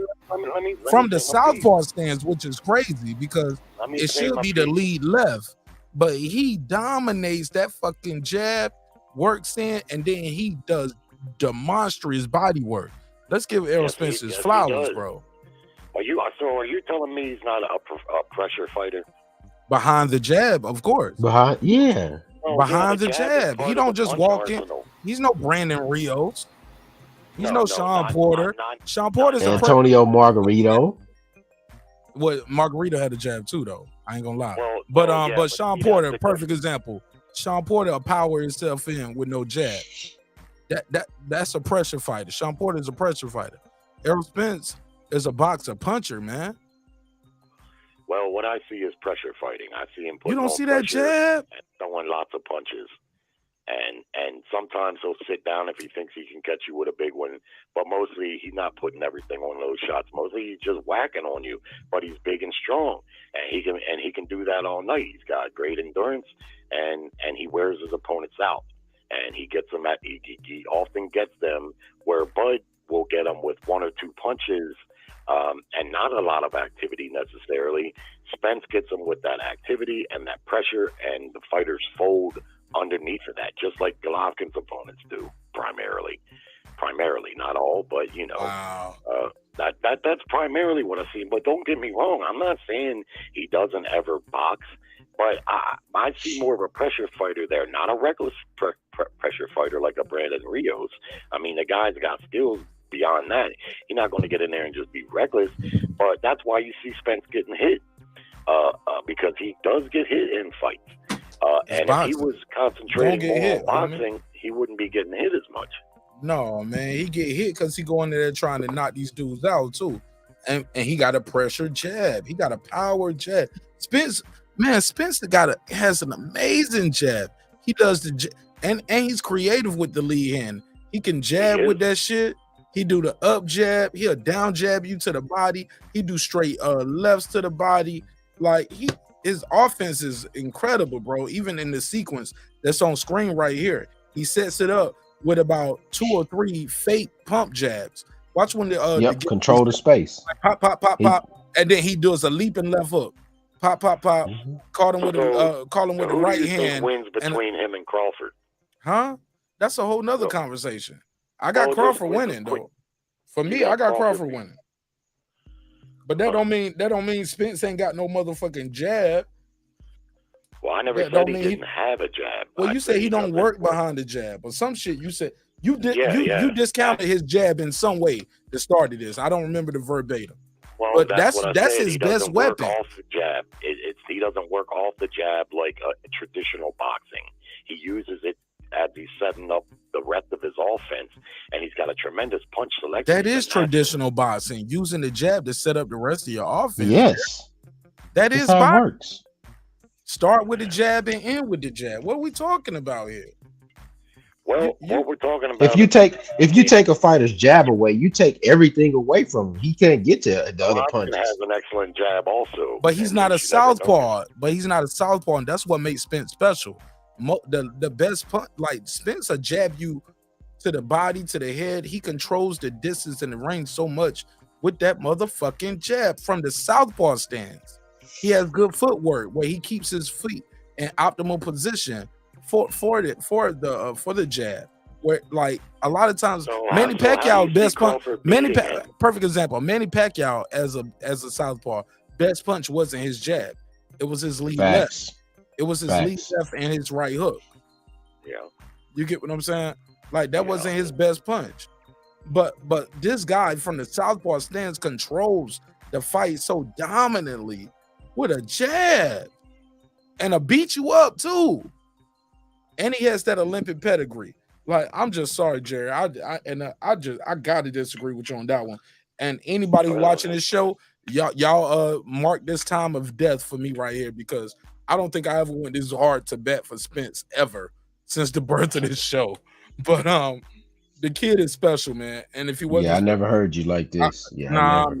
Everything he said was, bro. Hey, Mark, you got to clip this for Derek Lincoln.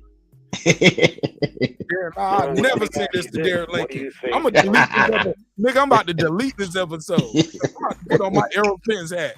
Y'all gonna make me put the hat on, man.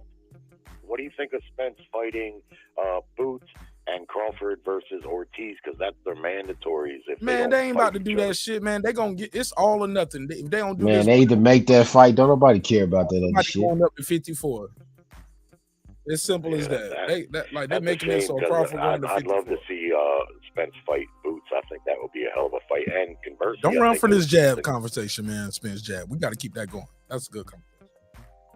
Well, I mean, there's not much more to discuss. I didn't say he doesn't have a good jab. I've watched every fight he's had on TV, and I can see how he controls with the jab. I mean, he's got a more educated jab than most fighters in boxing, because he controls the distance with it, but to me it's just a gateway punch to get off his other offense. And even in these clips you can see, he's throwing away the jab in some of these clips, so he can the power shot. Well, Jerry, when you watch football, if you don't have a running game, you can't get to play action, right? Correct.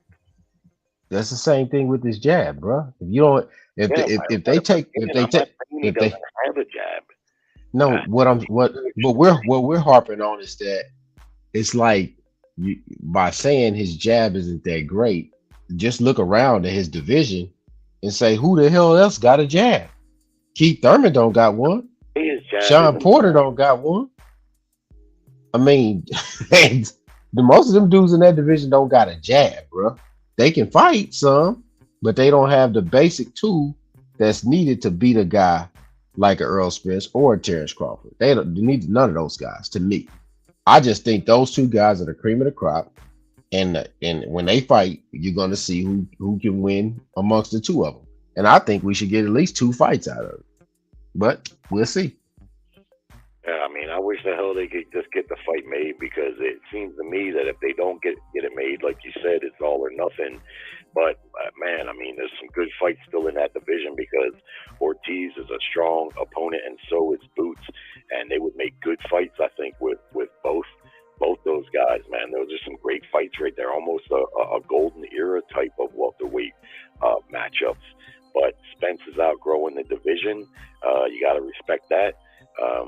And Bud, I just don't know what the hell to make of Bud. I don't know, man. I don't know what he's thinking. We might have seen the last of Bud Crawford because he's talking the way he talks about.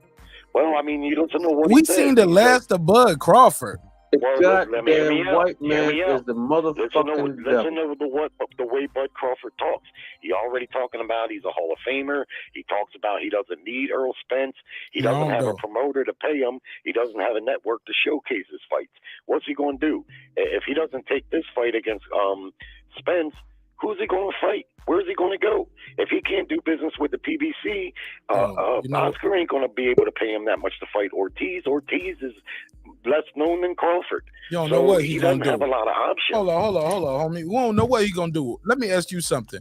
Who on this motherfucking panel chat in the boxing world expected him to file a fucking $10 million lawsuit against Bob Arum?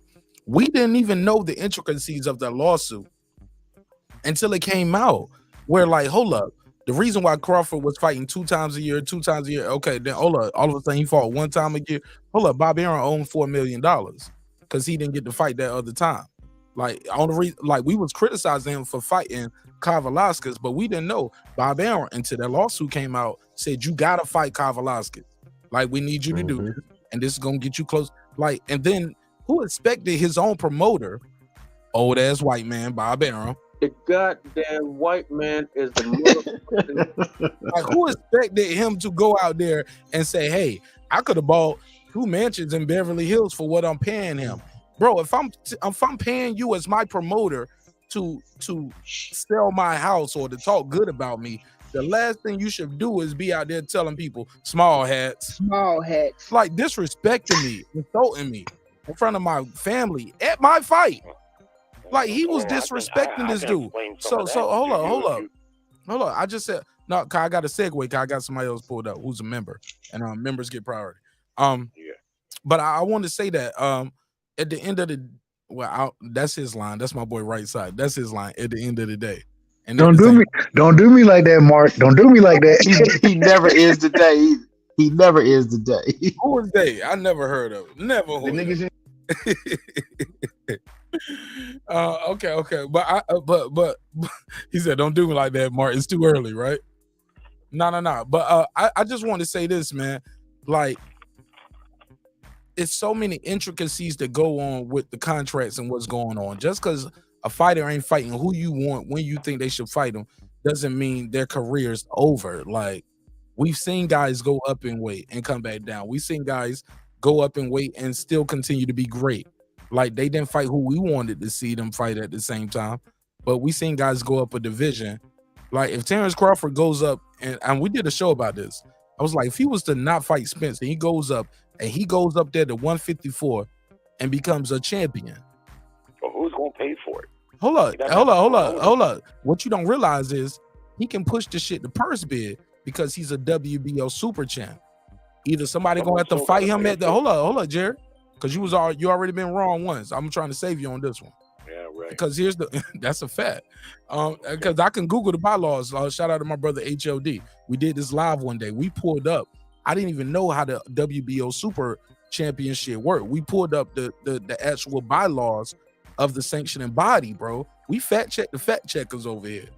We do that shit. Someone's got to pay for it. You're missing the point. Whatever they gonna pay for it, whoever it is. Somebody gonna have to fight him for that WBO belt at 154 because he can exercise his super champ status and move up. And if Jermell Charlo still got it, Jermell Charlo got to fight him for that. If not, he can drop the belt and people gonna call him a duck or whoever. But somebody at 154 gonna have to fight him for that WBO title, and he's gonna have a chance to be a 4-division champion. Didn't get to get undisputed. The fans will argue about whoever who held it up or what was the problem, was the money? Because low-key, if you look closely, it looked like Showtime about to be out of the boxing business on this PBC shit very soon. Like, they don't even do the regular press conference. Like that's why AB called him out on it.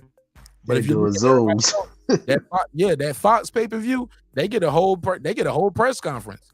Fox get a whole press conference. PBC, Unless you on pay-per-view, you ain't getting no press conference. You getting the motherfucking Zoom meeting. And AB felt then sold it, but he called it out because the writing is on the wall. Look at all the paper. Look, Wilder about to fight. He ain't fighting on Showtime pay-per-view, fighting on Fox pay-per-view. So the writings might be on the wall. We just don't know it yet because we're the fans, we're the consumers. But to just say a motherfucker should retire or they done with boxing because this one fight didn't match, I'm just saying, never heard of it. Never heard of it. But hold on. That was a segue, my brother. Like I'm gonna go back to you. I got somebody else I gotta go to. Like I talking, but like what happened is I passed the mic. I let people talk. I replied to them. Then I passed to somebody else. Then I replied to them. Then I passed to somebody else. But I reply in between. Go ahead, right side. Shout out to my brother, right side. He's a member of the neighborhood. What up, homie?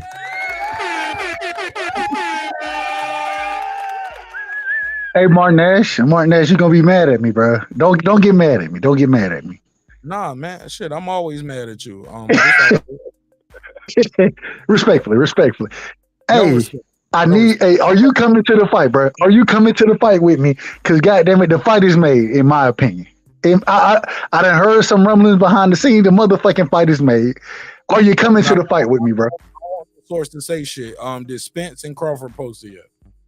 No, they ain't posted it. You're right. Stop that shit, man. Don't get me all excited because the fight ain't made. I got solid sources. I got solid sources. But it is what it is. We'll talk about what's talking. Hold up, but the solid sources. Are you gonna say your sources? Because at this point, I will. Yes, I will.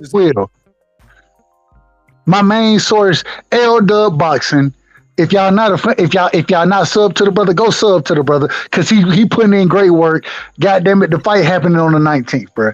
It's been signed. The shit happening on the 19th. If it don't happen, now when we gonna get the announcement? I can't tell you about it. I don't know nothing about the announcement. I don't care about the announcement. I know what I got booked. Okay, now what? Now, because here's the deal, and here's the real for real. We heard we was gonna get this fight announced on the 4th of July. We heard June. Matter of fact, we heard Juneteenth. They're gonna do it for the black folks. Juneteenth, 4th of July. Like it just keeps moving and moving and moving. The only thing that makes me believe that shit is true is because I saw how they did that Mayweather Pacquiao shit. They didn't give motherfuckers like 3, 4, 5, 6, 7, 8 months to save up and get for that. No, when that shit got announced, and you got to buy your ticket now. And like you better have the money right now. They eliminated a lot of the riffraff that they had with the Shane Mosley and Mayweather and the Mayweather Canelo.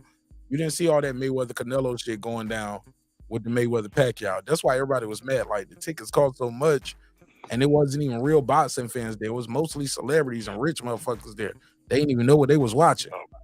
But yeah, they cut out a lot of that riffraff because when Mayweather was fighting, I think who was it? Mayweather motherfuckers was yelling, start chanting, whoop that trick from the audience. Whoop that trick. Motherfuckers like HBO was like, never heard of it. We're not doing that again. I just feel like they're not small heads. Right.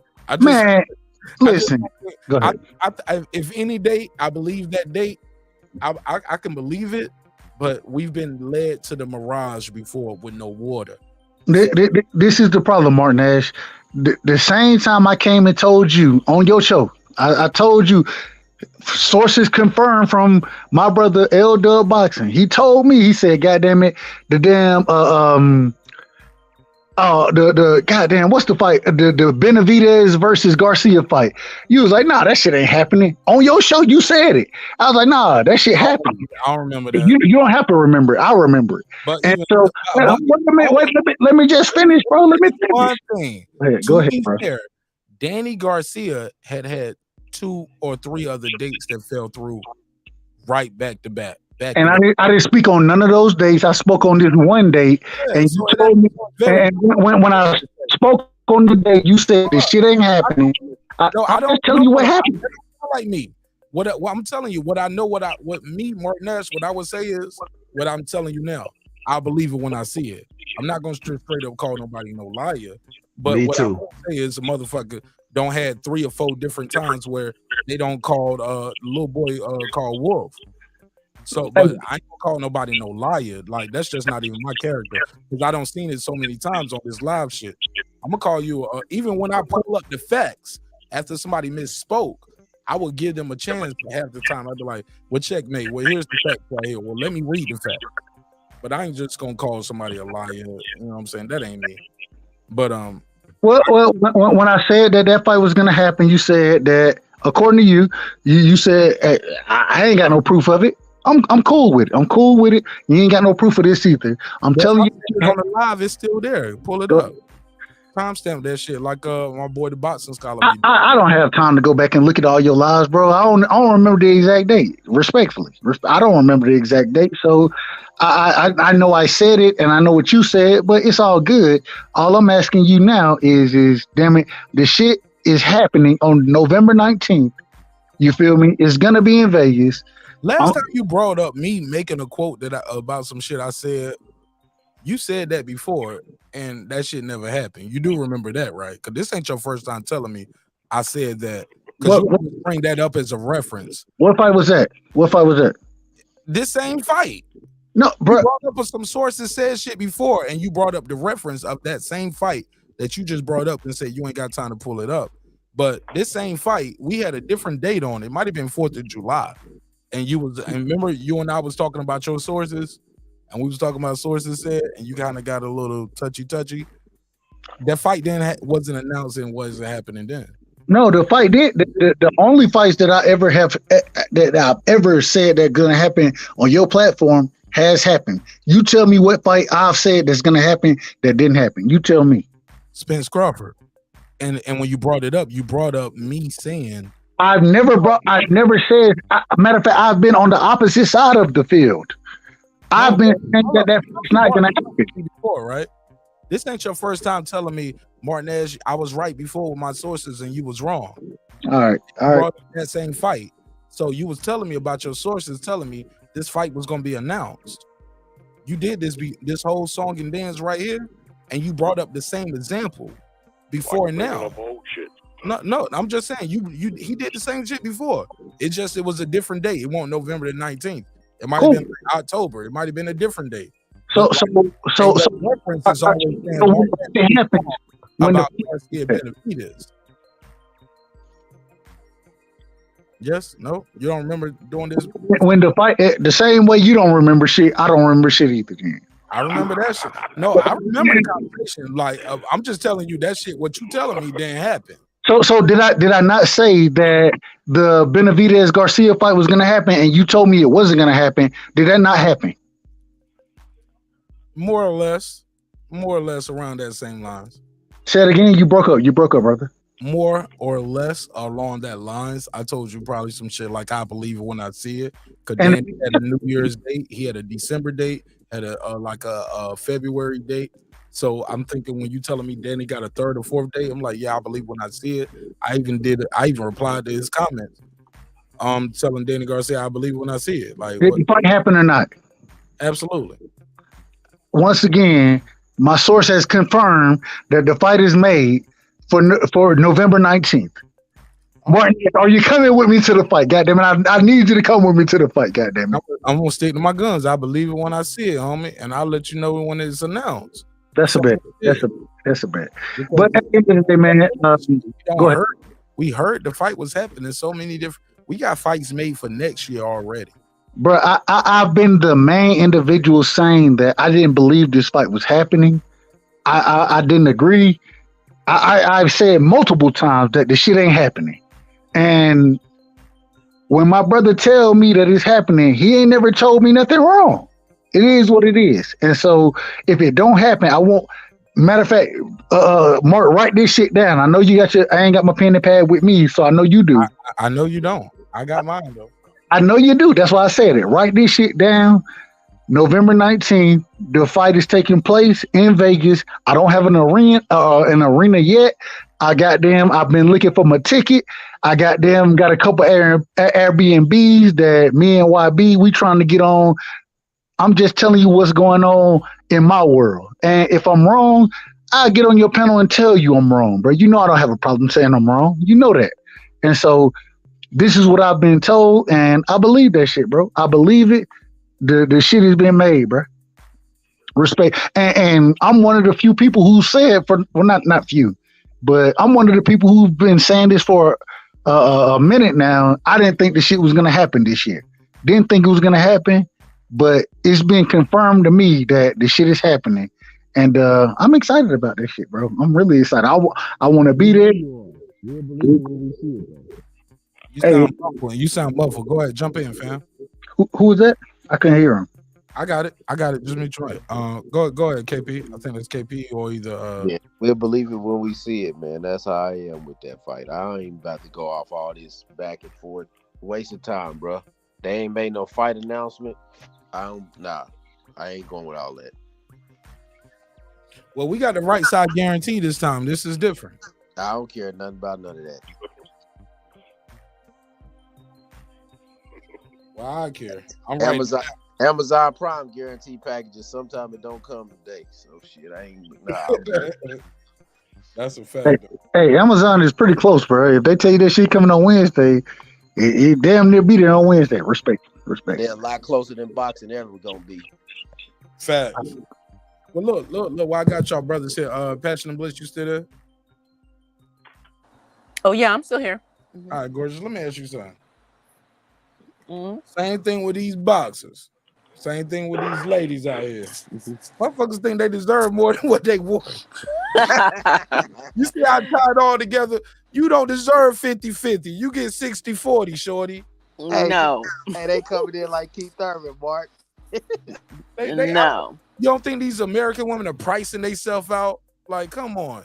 You ain't doing what the shorties overseas doing. No, they're not.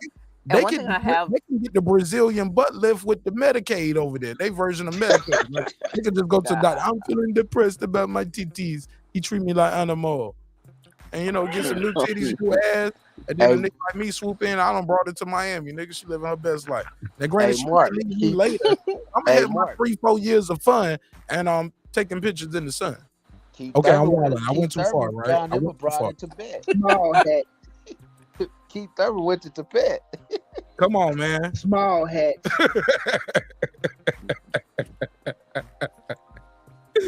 All right, let's keep the conversation moving around. Go ahead. Well, like the guys who aren't getting paid what they feel like they deserve, they're going to keep getting not paid what they deserve as long as they keep accepting it. They have to figure out how to demand more and get more, or quit the sport. And a lot of women have just opted to quit the sport because they feel like they deserve more and they're not getting what they deserve. And I feel like a lot of women, I'm actually encouraging them to learn to be okay with being alone, especially in our community where only 30% of us ever get married. To be okay with being alone. Yeah, because if only 30% of us are getting married, you're 50 though, and you don't want to marry out, sister. But you're 50. Yeah, that's the wrong message. Shit don't make no sense. They should be okay with being alone if the alternative is to be mistreated. You're 50. To be if the alternative is to be with somebody who is emotionally if you're 50 and you've had emotionally unavailable, and you got 2 kids, and you don't emotionally unavailable kids, and you don't told the other guy, hey, look, your kids got to be grown like my kids are grown. Yeah, you probably should get comfortable with the idea of being alone. Oh, but that's not the age. That's not the age demographic that's represented in that Psychology Today article. It's not 50-year-old I'm talking about you who say you encourage people to be alone, sister. I said I encourage them to. No, that's you. not what I said. That's not what I said. I said I encourage them to. You just said that literally. Like everybody. I didn't. Everybody what I said was. I keep trying to tell you what I said. What I said was I want to encourage them to be okay with being alone. Being alone is not necessarily the goal, but if you are alone, be okay with it. Okay, well, let me pick up from where you left off. It's okay to be settled to be alone if you're 50. Mark. If you agree, if you say, hey, look, no, kids, it's not okay to be with somebody who's emotionally unavailable. No, it's not okay to be with somebody who's emotionally unavailable. It's not okay to be with somebody who can't communicate. It's not, because the thing is that you can be with somebody and still be alone. Ma'am, you can be a married single mother. Situation though, I'm telling people, like you don't want to have no more kids, or you can't have any more kids. Like that's your choice. And that's what you said live on this airways. Mark, she said you can be a married single mother. Immediately limits your dating pool. Once you say your age, and you say the guy can't have kids, you're not gonna have kids with him, and then you say his kids, that's the craziest part right here. You're gonna tell you limit it even more when you say he can't even have kids that are like in the house age group. Like he got to be on his second marriage too. They need to be teenagers. Yes. Can I ask a question? No, bro. Hey, she wants the small ass, nigga. She don't want no magnums. Small head. Mark and Dub, did y'all hear? She said she can be a married single mother. She just said that. Did y'all hear that? But can you be a married single mother though? There are women who are in marriages and they are alone. If you was never married, you just a baby mama. Can you be a married or can you be a single father and still be able to pursue those type of goals in life? No, you ain't listening, bro. Your kid got to be a certain age with her. She's already blocked out a certain age group. Your kid got to be out the home. That's okay. Well, they can be teenagers as long as I don't have to rear them. I don't want to have to raise no kids. You don't want to do no work, cuz. So I did my work already. My baby is 21 years old. No. A marriage is a merger. Hold up, sister. You on these airways agreeing with me? A marriage is a merger, and you even talked about how you're gonna divest other investments. Like I did not. Yes, you did. You was like, before I marry you, I didn't. I'm gonna leave my house. I'm gonna break it up and leave my house to my kids. Mark, you gotta get the dog dropped. Come on, man. That shit is out here. Small hatch. Yeah, man. I got that shit documented, yo. I never get forgot. At my, like you said, at my age, he should have his own home by now as well. Well, okay, so it really shouldn't be an issue. You're moving in his home, but you don't. But you agreed that a marriage is a merger. But you also said you're gonna divest other investments and properties of this said marriage and this relationship in other ways. No, I just said I'm not doing 50-50. No, you said I didn't say that. I'm leaving my house to my kids. You said that. Correct. And he should leave his house to his kids. Okay, so that's not this. Well, you can't say correct and say you said something else 3 seconds prior. That's different. You just said something else. Why would he leave his house to his kids if he's raised his kids to go get their own, bro? Why would he leave his shit and give it to them? But my thing is, my bad. That's called sir. That's called generational wealth. No, she got 2 kids from 2 different relationships. She's about to marry this guy, but she's telling this guy before we get married, fuck what we trying to build together. I'm leaving this like she's not trying to build with him. She's at his age, he shouldn't be building. His stuff should be built at that age. But you want part of that. Okay, so by that logic, whatever I can leave that to my mama, my auntie, my cousin, everybody else. I can cut you all the way out. Yeah. I don't need his house. That's fair enough. So you don't want the money, the milk. If he dropped dead, I'll go back to my house. Before you get married. I'm okay with a prenup. But you gave your house to your kids. It's in a trust to the kids, yes. So how you gonna move back into your house when you done gave your shit up and now? All right, I'm my bad. I'm all the way out of pocket. I'm out of pocket. You ain't gotta say my bad. Like that takes. It's a legit question. This is the thing. This is a legit question. I have 2 children. My daughter is married and she lives in another state. She don't need my house. My son is in college now. He ain't gonna need my house. But if I get married, I'm gonna secure their future by putting my property in a trust, so that he won't get nothing if he divorced me. He won't get nothing if he kill me. He won't get nothing. But why haven't you raised them to get their own and to build their own?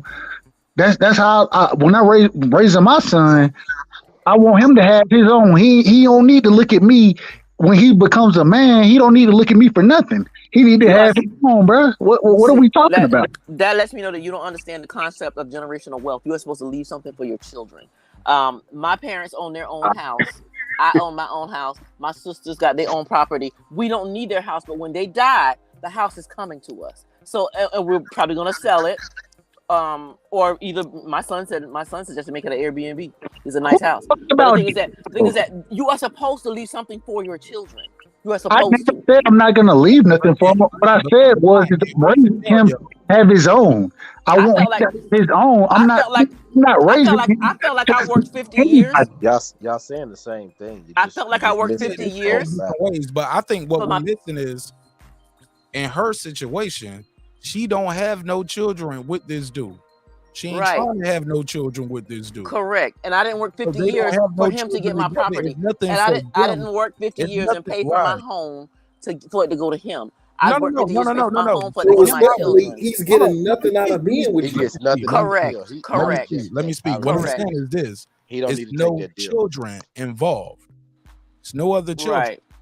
Right. And also, what we're talking about here is she limits the dating pool because the guy can't have no children. So let's say you move in with him. I said he can't have no small children.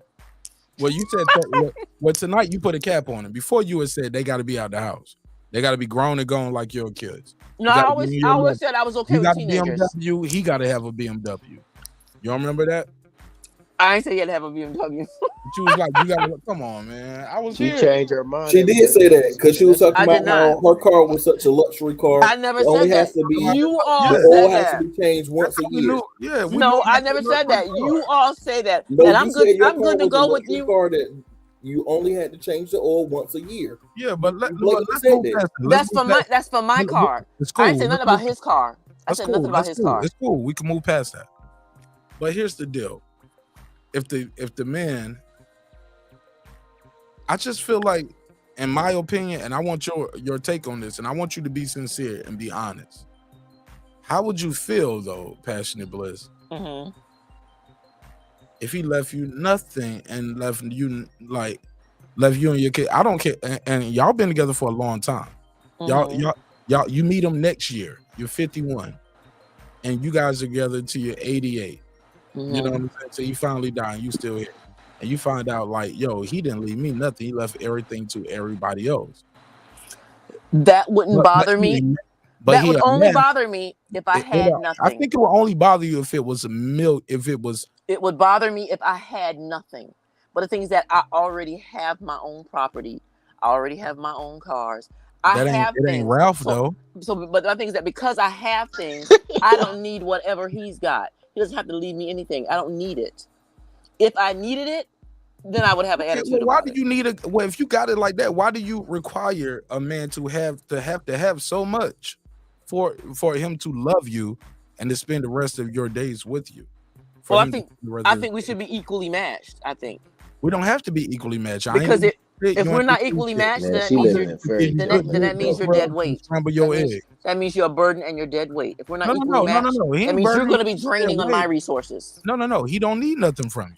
Mm-hmm. He's gonna be all right. Mm-hmm. He was all right before you met him. Yeah. He just I ain't got shit to give you. I ain't got no big ass house to leave you, but I ain't planning to leave you no house anyway. You don't need to leave me no house. You gonna leave it to your kids anyway. Like I'm not here for that, and you're not here for that. Mm-hmm. Like your dating pool just got a lot smaller. There's more guys that are fitting in that category. It sounds like you want a guy that has all of this, that's gonna spend all of this on you, and you don't have to do. I didn't ask to have anything spent on me. No, we talked about it already. Like you want to live, right? You ain't paying half on no bills, right? Right? No, I'm not. No. Yeah, and you ain't paying for no trip. You ain't paying. You want a couple trip. You want an anniversary trip. What kind of deal is that? You want a family trip. Yeah. Like yeah. You outlined all of that. Yeah. Right. So he's paying for all of that, right? But I also said I'm not just pocketing my paycheck because I'm always going to work. I did not say. I said I'm not just pocketing my paycheck. I said that we can discuss what happens with my paycheck. If we decide that we want to use my paycheck, you ain't paying for none of the trips, and you ain't paying half on shit. No, I ain't paying half the bills. He gonna pay those. But what I said was, no, because see, y'all don't want me to finish because what I'm saying is reasonable. That's why you don't want me to finish. Because what I said was, if we decide, I'm saying the same thing I said last time. I said we can discuss. I said we can discuss what happens to my salary. If we want to say, okay, well, we'll use your salary as the gravy for our life. We use your salary to go on vacation. We use your salary to invest. We use your salary to maybe buy other property together. We can decide what happens to my salary. but he's gonna Wow, provide. I've never but heard you he's say gonna. this before. I absolutely said that. I never heard him say and it. I'm 100% okay with you rewinding pulling up the footage, and you will hear me saying exactly that. I promise you that. She's a goalpost mover, I know dog. what I say. I know what I say, and you can't tell me what I said That goes because the against thing the is other that shit, though. because the thing is that the That goes things I against the other say shit about you the thing is leaving that your house to your kid. the things I Who say are is what I grown and grown believe. and don't- So I and don't know leave what I've said and what I haven't said because I know what I believe. That I say goes the things I against say. everything I else, mean though. the things I say. I don't make up things. I don't gaslight and lie. That goes against it. Yeah. No, it's not.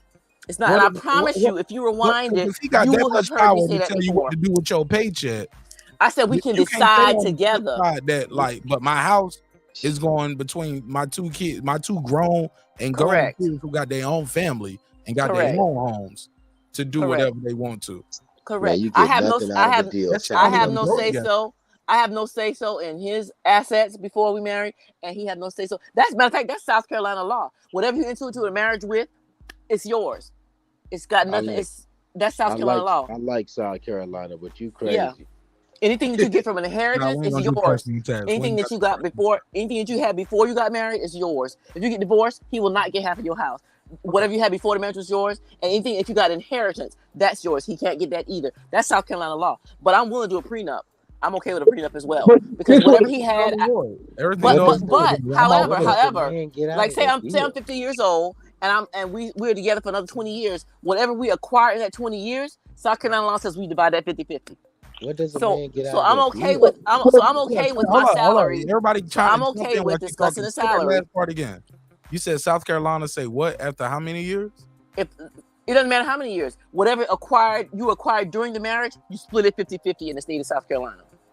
But So whatever you had before the your house marriage has to be is paid yours. for in full. Huh? Like, so if I marry you and you already got a house, if that house is not paid for in full, like that, like the property has to be paid for in full, is what you're saying, right? Or no? Yeah. No, but Yeah. no, or no, You just said no. two- No, it doesn't have to be paid for in full. You won't get that because if I got the house and I financed it and it's in my name and it's mine, if we divorce, you get none of it, whether it's paid for or not. Because I had it before I got you. But whatever we acquired during the marriage is 50-50. So that's why I said I'm okay with us deciding, okay, we want to use your salary to invest. We want to use your salary to buy another property. Because I was thinking about buying a condo on the next island over. Because like I said, my house now is paid for. I was looking at condos on Hilton Head, the next island over next to me. I was thinking about buying another condo because I can. So if I'm married to him and we decide, hey, let's buy a condo on the beach. Then when we get divorced, it's 50-50 because he's gonna help. We're gonna be paying for that together, So I'm saying, so that's why I'm saying that whatever we decide to do with my salary, we can discuss that as a couple and come to an agreement on that. I'm not saying that I'm gonna be working and banking all this money while he's paying all the bills. We can discuss what happens with my salary, So. All right. Well, hold on. I got a couple super chats. And I said that before. All right. Somebody. Shout out to my brother Matty Yoa. He said, "Mark Nash, from me to you." Man, I missed a couple of these super chats. I apologize, y'all. My bad. I'm enjoying the conversation though, but I'm about to land the plane. We're gonna start a members only. I got 5 on it. And shout out to my guy Ahmed. He said, "That's their one. That's their one right there." Hey, Ahmed, shit. Somebody got a lot of background noise. Okay, that's Passionate Blitz. Ahmed, hey man, Ahmed, sign up for the members, man. You sent the super chat, but you could have joined members for half that. So fuck with us on the members only. But I respect it and I appreciate it, homie. I don't take it for granted, and I'll never tell somebody how to do it. I got 5 on it. Let's pass it around. Jerry, you still on the line, right? Yeah. I heard you breathing. Go ahead, Jerry. And then we wrapping this up. I got to end I'm this just going to phone leave you with a couple gems. I know you probably going to disagree, but let me get this off regarding Bud Arum and Bob Arum and Bud Crawford. Bud Crawford signed 3 deals with Bob Arum. He fought for Top Rank for 11 years. In the end, Bud Crawford didn't necessarily leave Bob Arum. Bob Arum didn't offer him another extension. That's cap. And during that time, that's cap. We saw Bob is on camera. Hold up, that's cap. Bob on camera asking him in front of God and country, and that's when Bud told him he ain't gonna re-sign with him. Bud told him in front of everybody. By saying that every time that Crawford signed an extension, you heard about it. If Bob Arum offered him a fourth deal, you would have heard about it. He didn't offer him a fourth deal. The relationship went south. That's happened between lots of promoters and lots of fighters throughout the history of boxing.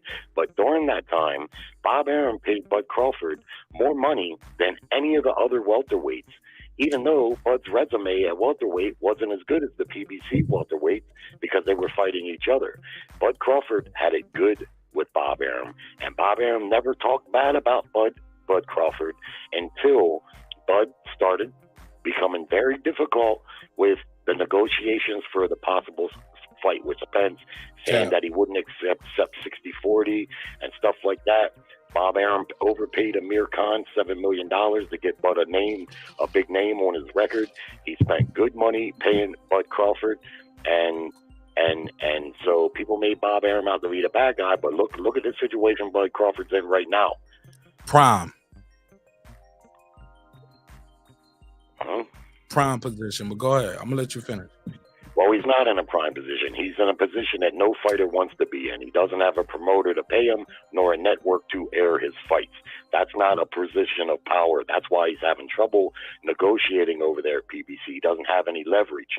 And Eddie Hearns already said that he came over there and they talked with Bud Crawford, and the meeting took about 20 minutes because what Bud Crawford wants is far more than even what Dazn and them think that they can pay him.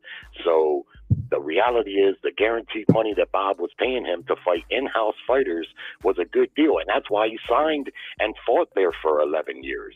As far as the lawsuit is concerned, according to what Aaron said recently, the lawsuit is not active in the court in Vegas anymore. It has to be reassigned, and it hasn't been. So that lawsuit's almost a year now. Something would have became that would have went to the courts already, but Arum says it's not active any longer. So if Bob Arum owes Bud Crawford money, he legitimately owes it to him. He should have to pay him that money with interest. But if it's some kind of slander campaign about race, I don't think he's got a chance of winning that lawsuit. Well, all right, appreciate it, Jared. Thanks for calling. All right, well, thanks. Good show tonight. Man, appreciate you, man. All right. All right. A couple things that were said that we got to address, right? Because we did a whole paperwork party here. Karma was right. Some people laughing in the chat. They was like, just by you saying Dazn alone, you get discredited. It was like Dazn. Karma Serena is like, how the hell do you know that? Right, Karma. I will say this. According to the lawsuit, and we did an episode about this, but Crawford actually top rank was trying to stop Bud from filing there. And it was a whole episode we did about it. It was on ESPN. But Crawford, it was a motion. These lawsuits take time. Lawsuits that cost 10 and 15 millions of dollars, just because you don't hear about it, that means it's just not making news, or it's a motion, or we have a court date scheduled for hearing for motions. You have hearings for motions when you're dealing with $10 million lawsuits. It's not.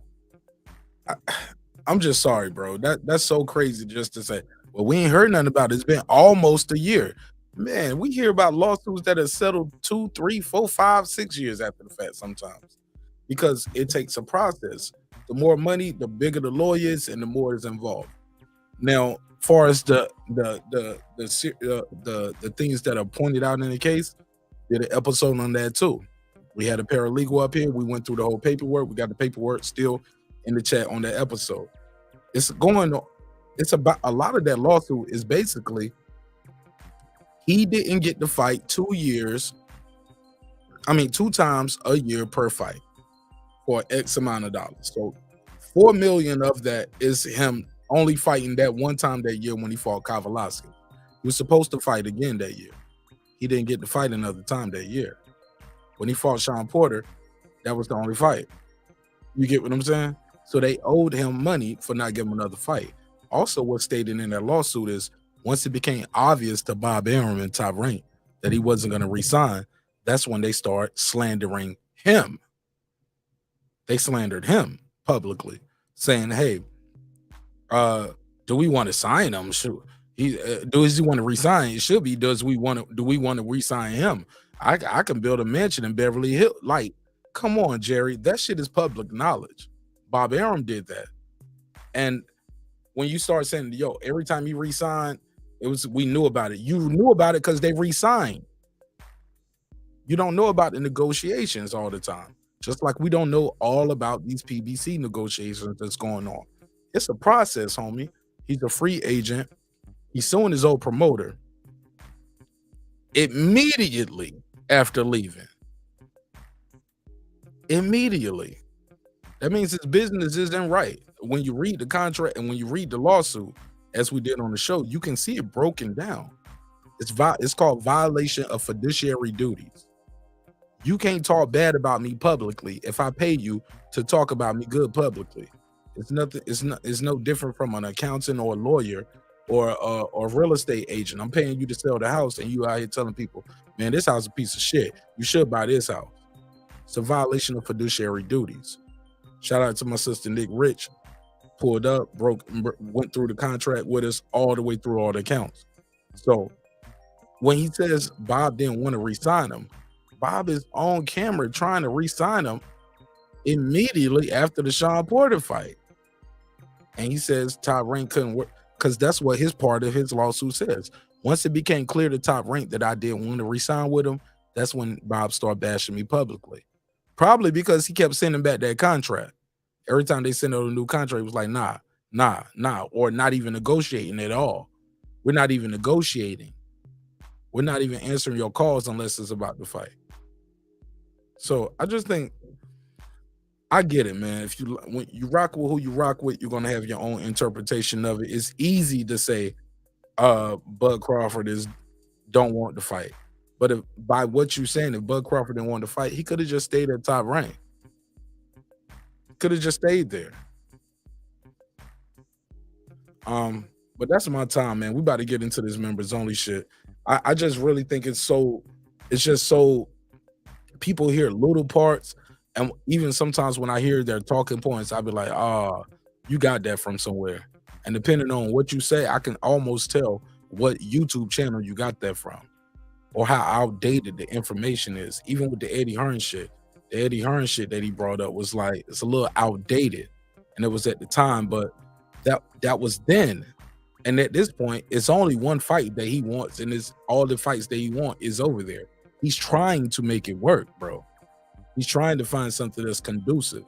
He wants to make, you can't pay him, like if his last fight was $6 million, you can't pay him $2 million to fight these guys for the biggest fight of his life. You can't give him $3 million. You can't give him the $4 million that you gave these other guys for the biggest fight of their life. He's been getting like $6 million guarantee. He's been getting the highest guarantee in the weight division. It's a lot of shit to go into it, but it's so easy to say, oh, he ducking, he don't want to smoke. When he re-signed with Top Rank, Manny Pacquiao was still there. They had been dangling that Manny Pacquiao. That's part of the lawsuit too. Where you're publicly saying, I blocked that fight because Manny was my friend. Okay, you're violating your duties right here, because your duty isn't your friendship. Your duty is to provide your fighters the best fight. So it's so much to go into it. And I promise you, they probably gonna settle with the kid, yo. Because Bob is getting old and he don't say too much shit publicly that just looks bad in front of a jury. So it is what it is. It's gonna be what it's gonna be. But we've been waiting for this fight for a long time. And at the end of the day, and at the beginning of the day, Bob Arum is wrong in this situation. He's wrong because you guys are able to quote him saying, I can buy a house in Beverly Hills for what I'm paying for this guy. He can't sell and all that. No, your job is to make him sell. Your job is to put him in prime position. Your job is to understand analytics, how groups and margins work, demographics. That's your job, motherfucker. His job is to fight. But these guys want to promote it. The promoters want the fighters to promote nowadays. The fans want fighters to promote. But ain't nobody talking about reducing the promoter's purse. Hello. Let the church say amen. Put a case on it. Oh yeah, I said it. And it's some real shit, yo. Like, some motherfuckers are introverts. And the more of these high-level athletes, not even just athletes, when you meet somebody who's creme de la creme of what they do, it's very rare that they have a outgoing personality because they spend so much time being great. When you meet a virtuoso pianist or certain basketball players, football players, boxers, motherfuckers who play chess well, they're just gamers. Like, you pick the genre. Even motherfuckers who are the creme de la creme, the best of the best rappers, they're not the most social motherfuckers because they spend so much time owning and honing their craft. So, but that's it though. It's been a good one, man. I'm about to get into this members only because I love y'all and I can talk to y'all all day, but I got to do it for the people who want to hear the content because, you know, I deal with trolls all day, sir. Saying, you know what I'm saying? We got to do the real for real. You want to plug and promote anything before I let you go, my brother, and we're gonna start this members only. Yeah, most definitely. Always respect the panel, man. Hit the like button. Share the show when you hear every day. Hit the like button. You hear stealing content. Hit the like button. Tell them again. The motherfucker be stealing, man. I mean, if you hear, you must like it. Yeah, so, but I get it. They can't leave a comment because once they steal it, that like the motherfuckers be like, well, yo, I was in the comments over there and everybody know it, so they know where you stole it from. So I get it. I get why they don't leave a comment. But fuck y'all too. Respectful. Or maybe not. Or maybe not. Maybe no respect at all. It is what it is. I ain't gonna whip my ass, my nigga. I mean, they can't fight over the internet anyway. And you can tell how they act on the internet. I'm out in these streets. They're gonna see me. They're gonna smell my cologne on me. As I walk past, I'm going to that first row, to the press box.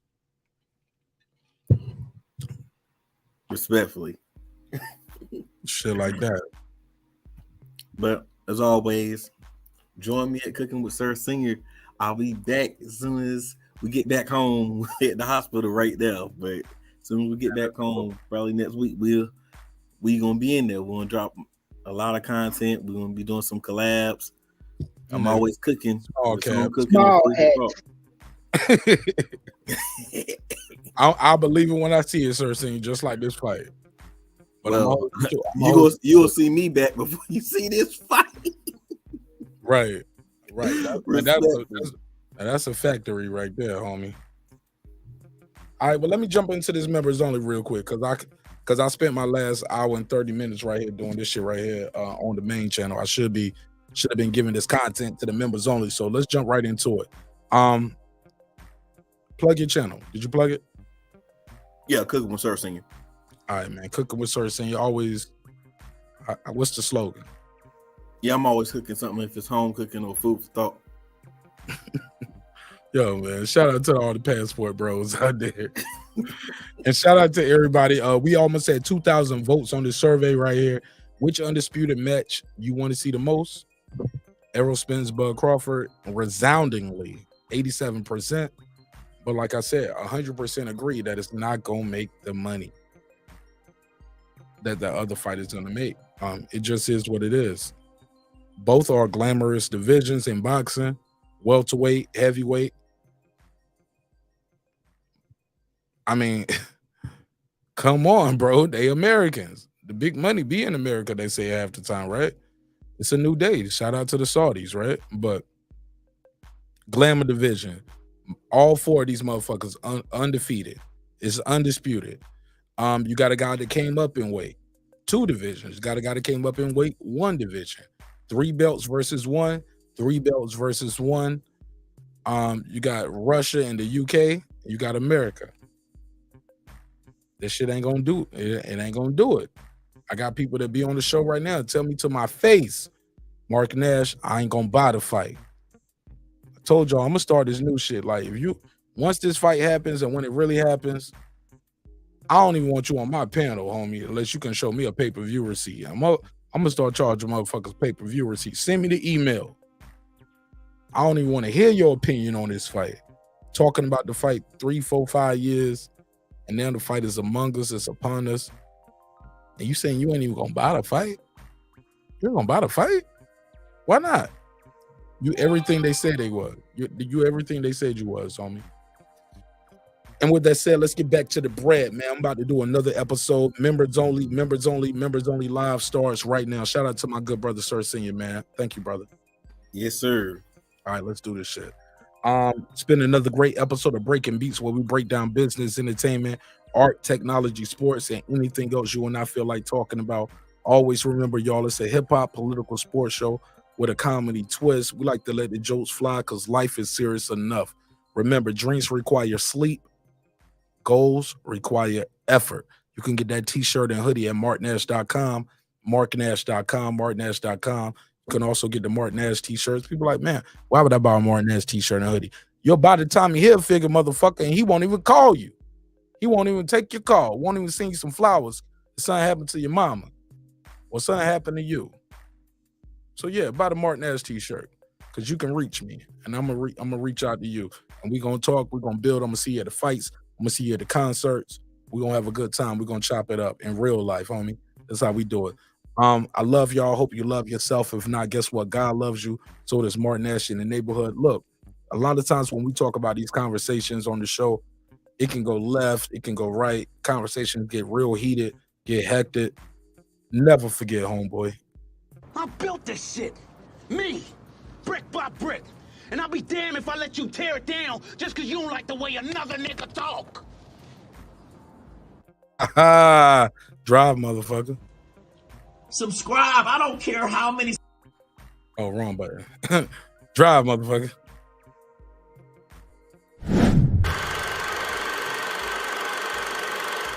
This that squad side. This is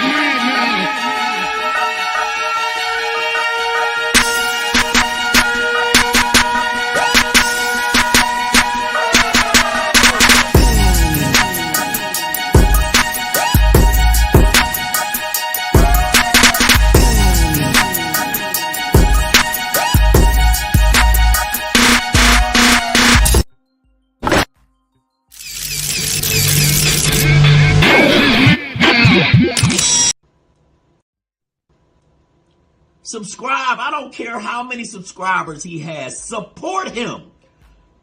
So he made all this possible. He made this possible. Nah, Dr. Mark, God made it possible. And so did dope ass viewers like Cooking with the Champ. What up? On the mic with Terrence Bailey Sr. What up? New Media Today, USA Boxing. That's my boy, Coach Malachi Williams. What up? HLD. What up? Cooking with Sir Senior. What up? Matty Yoel.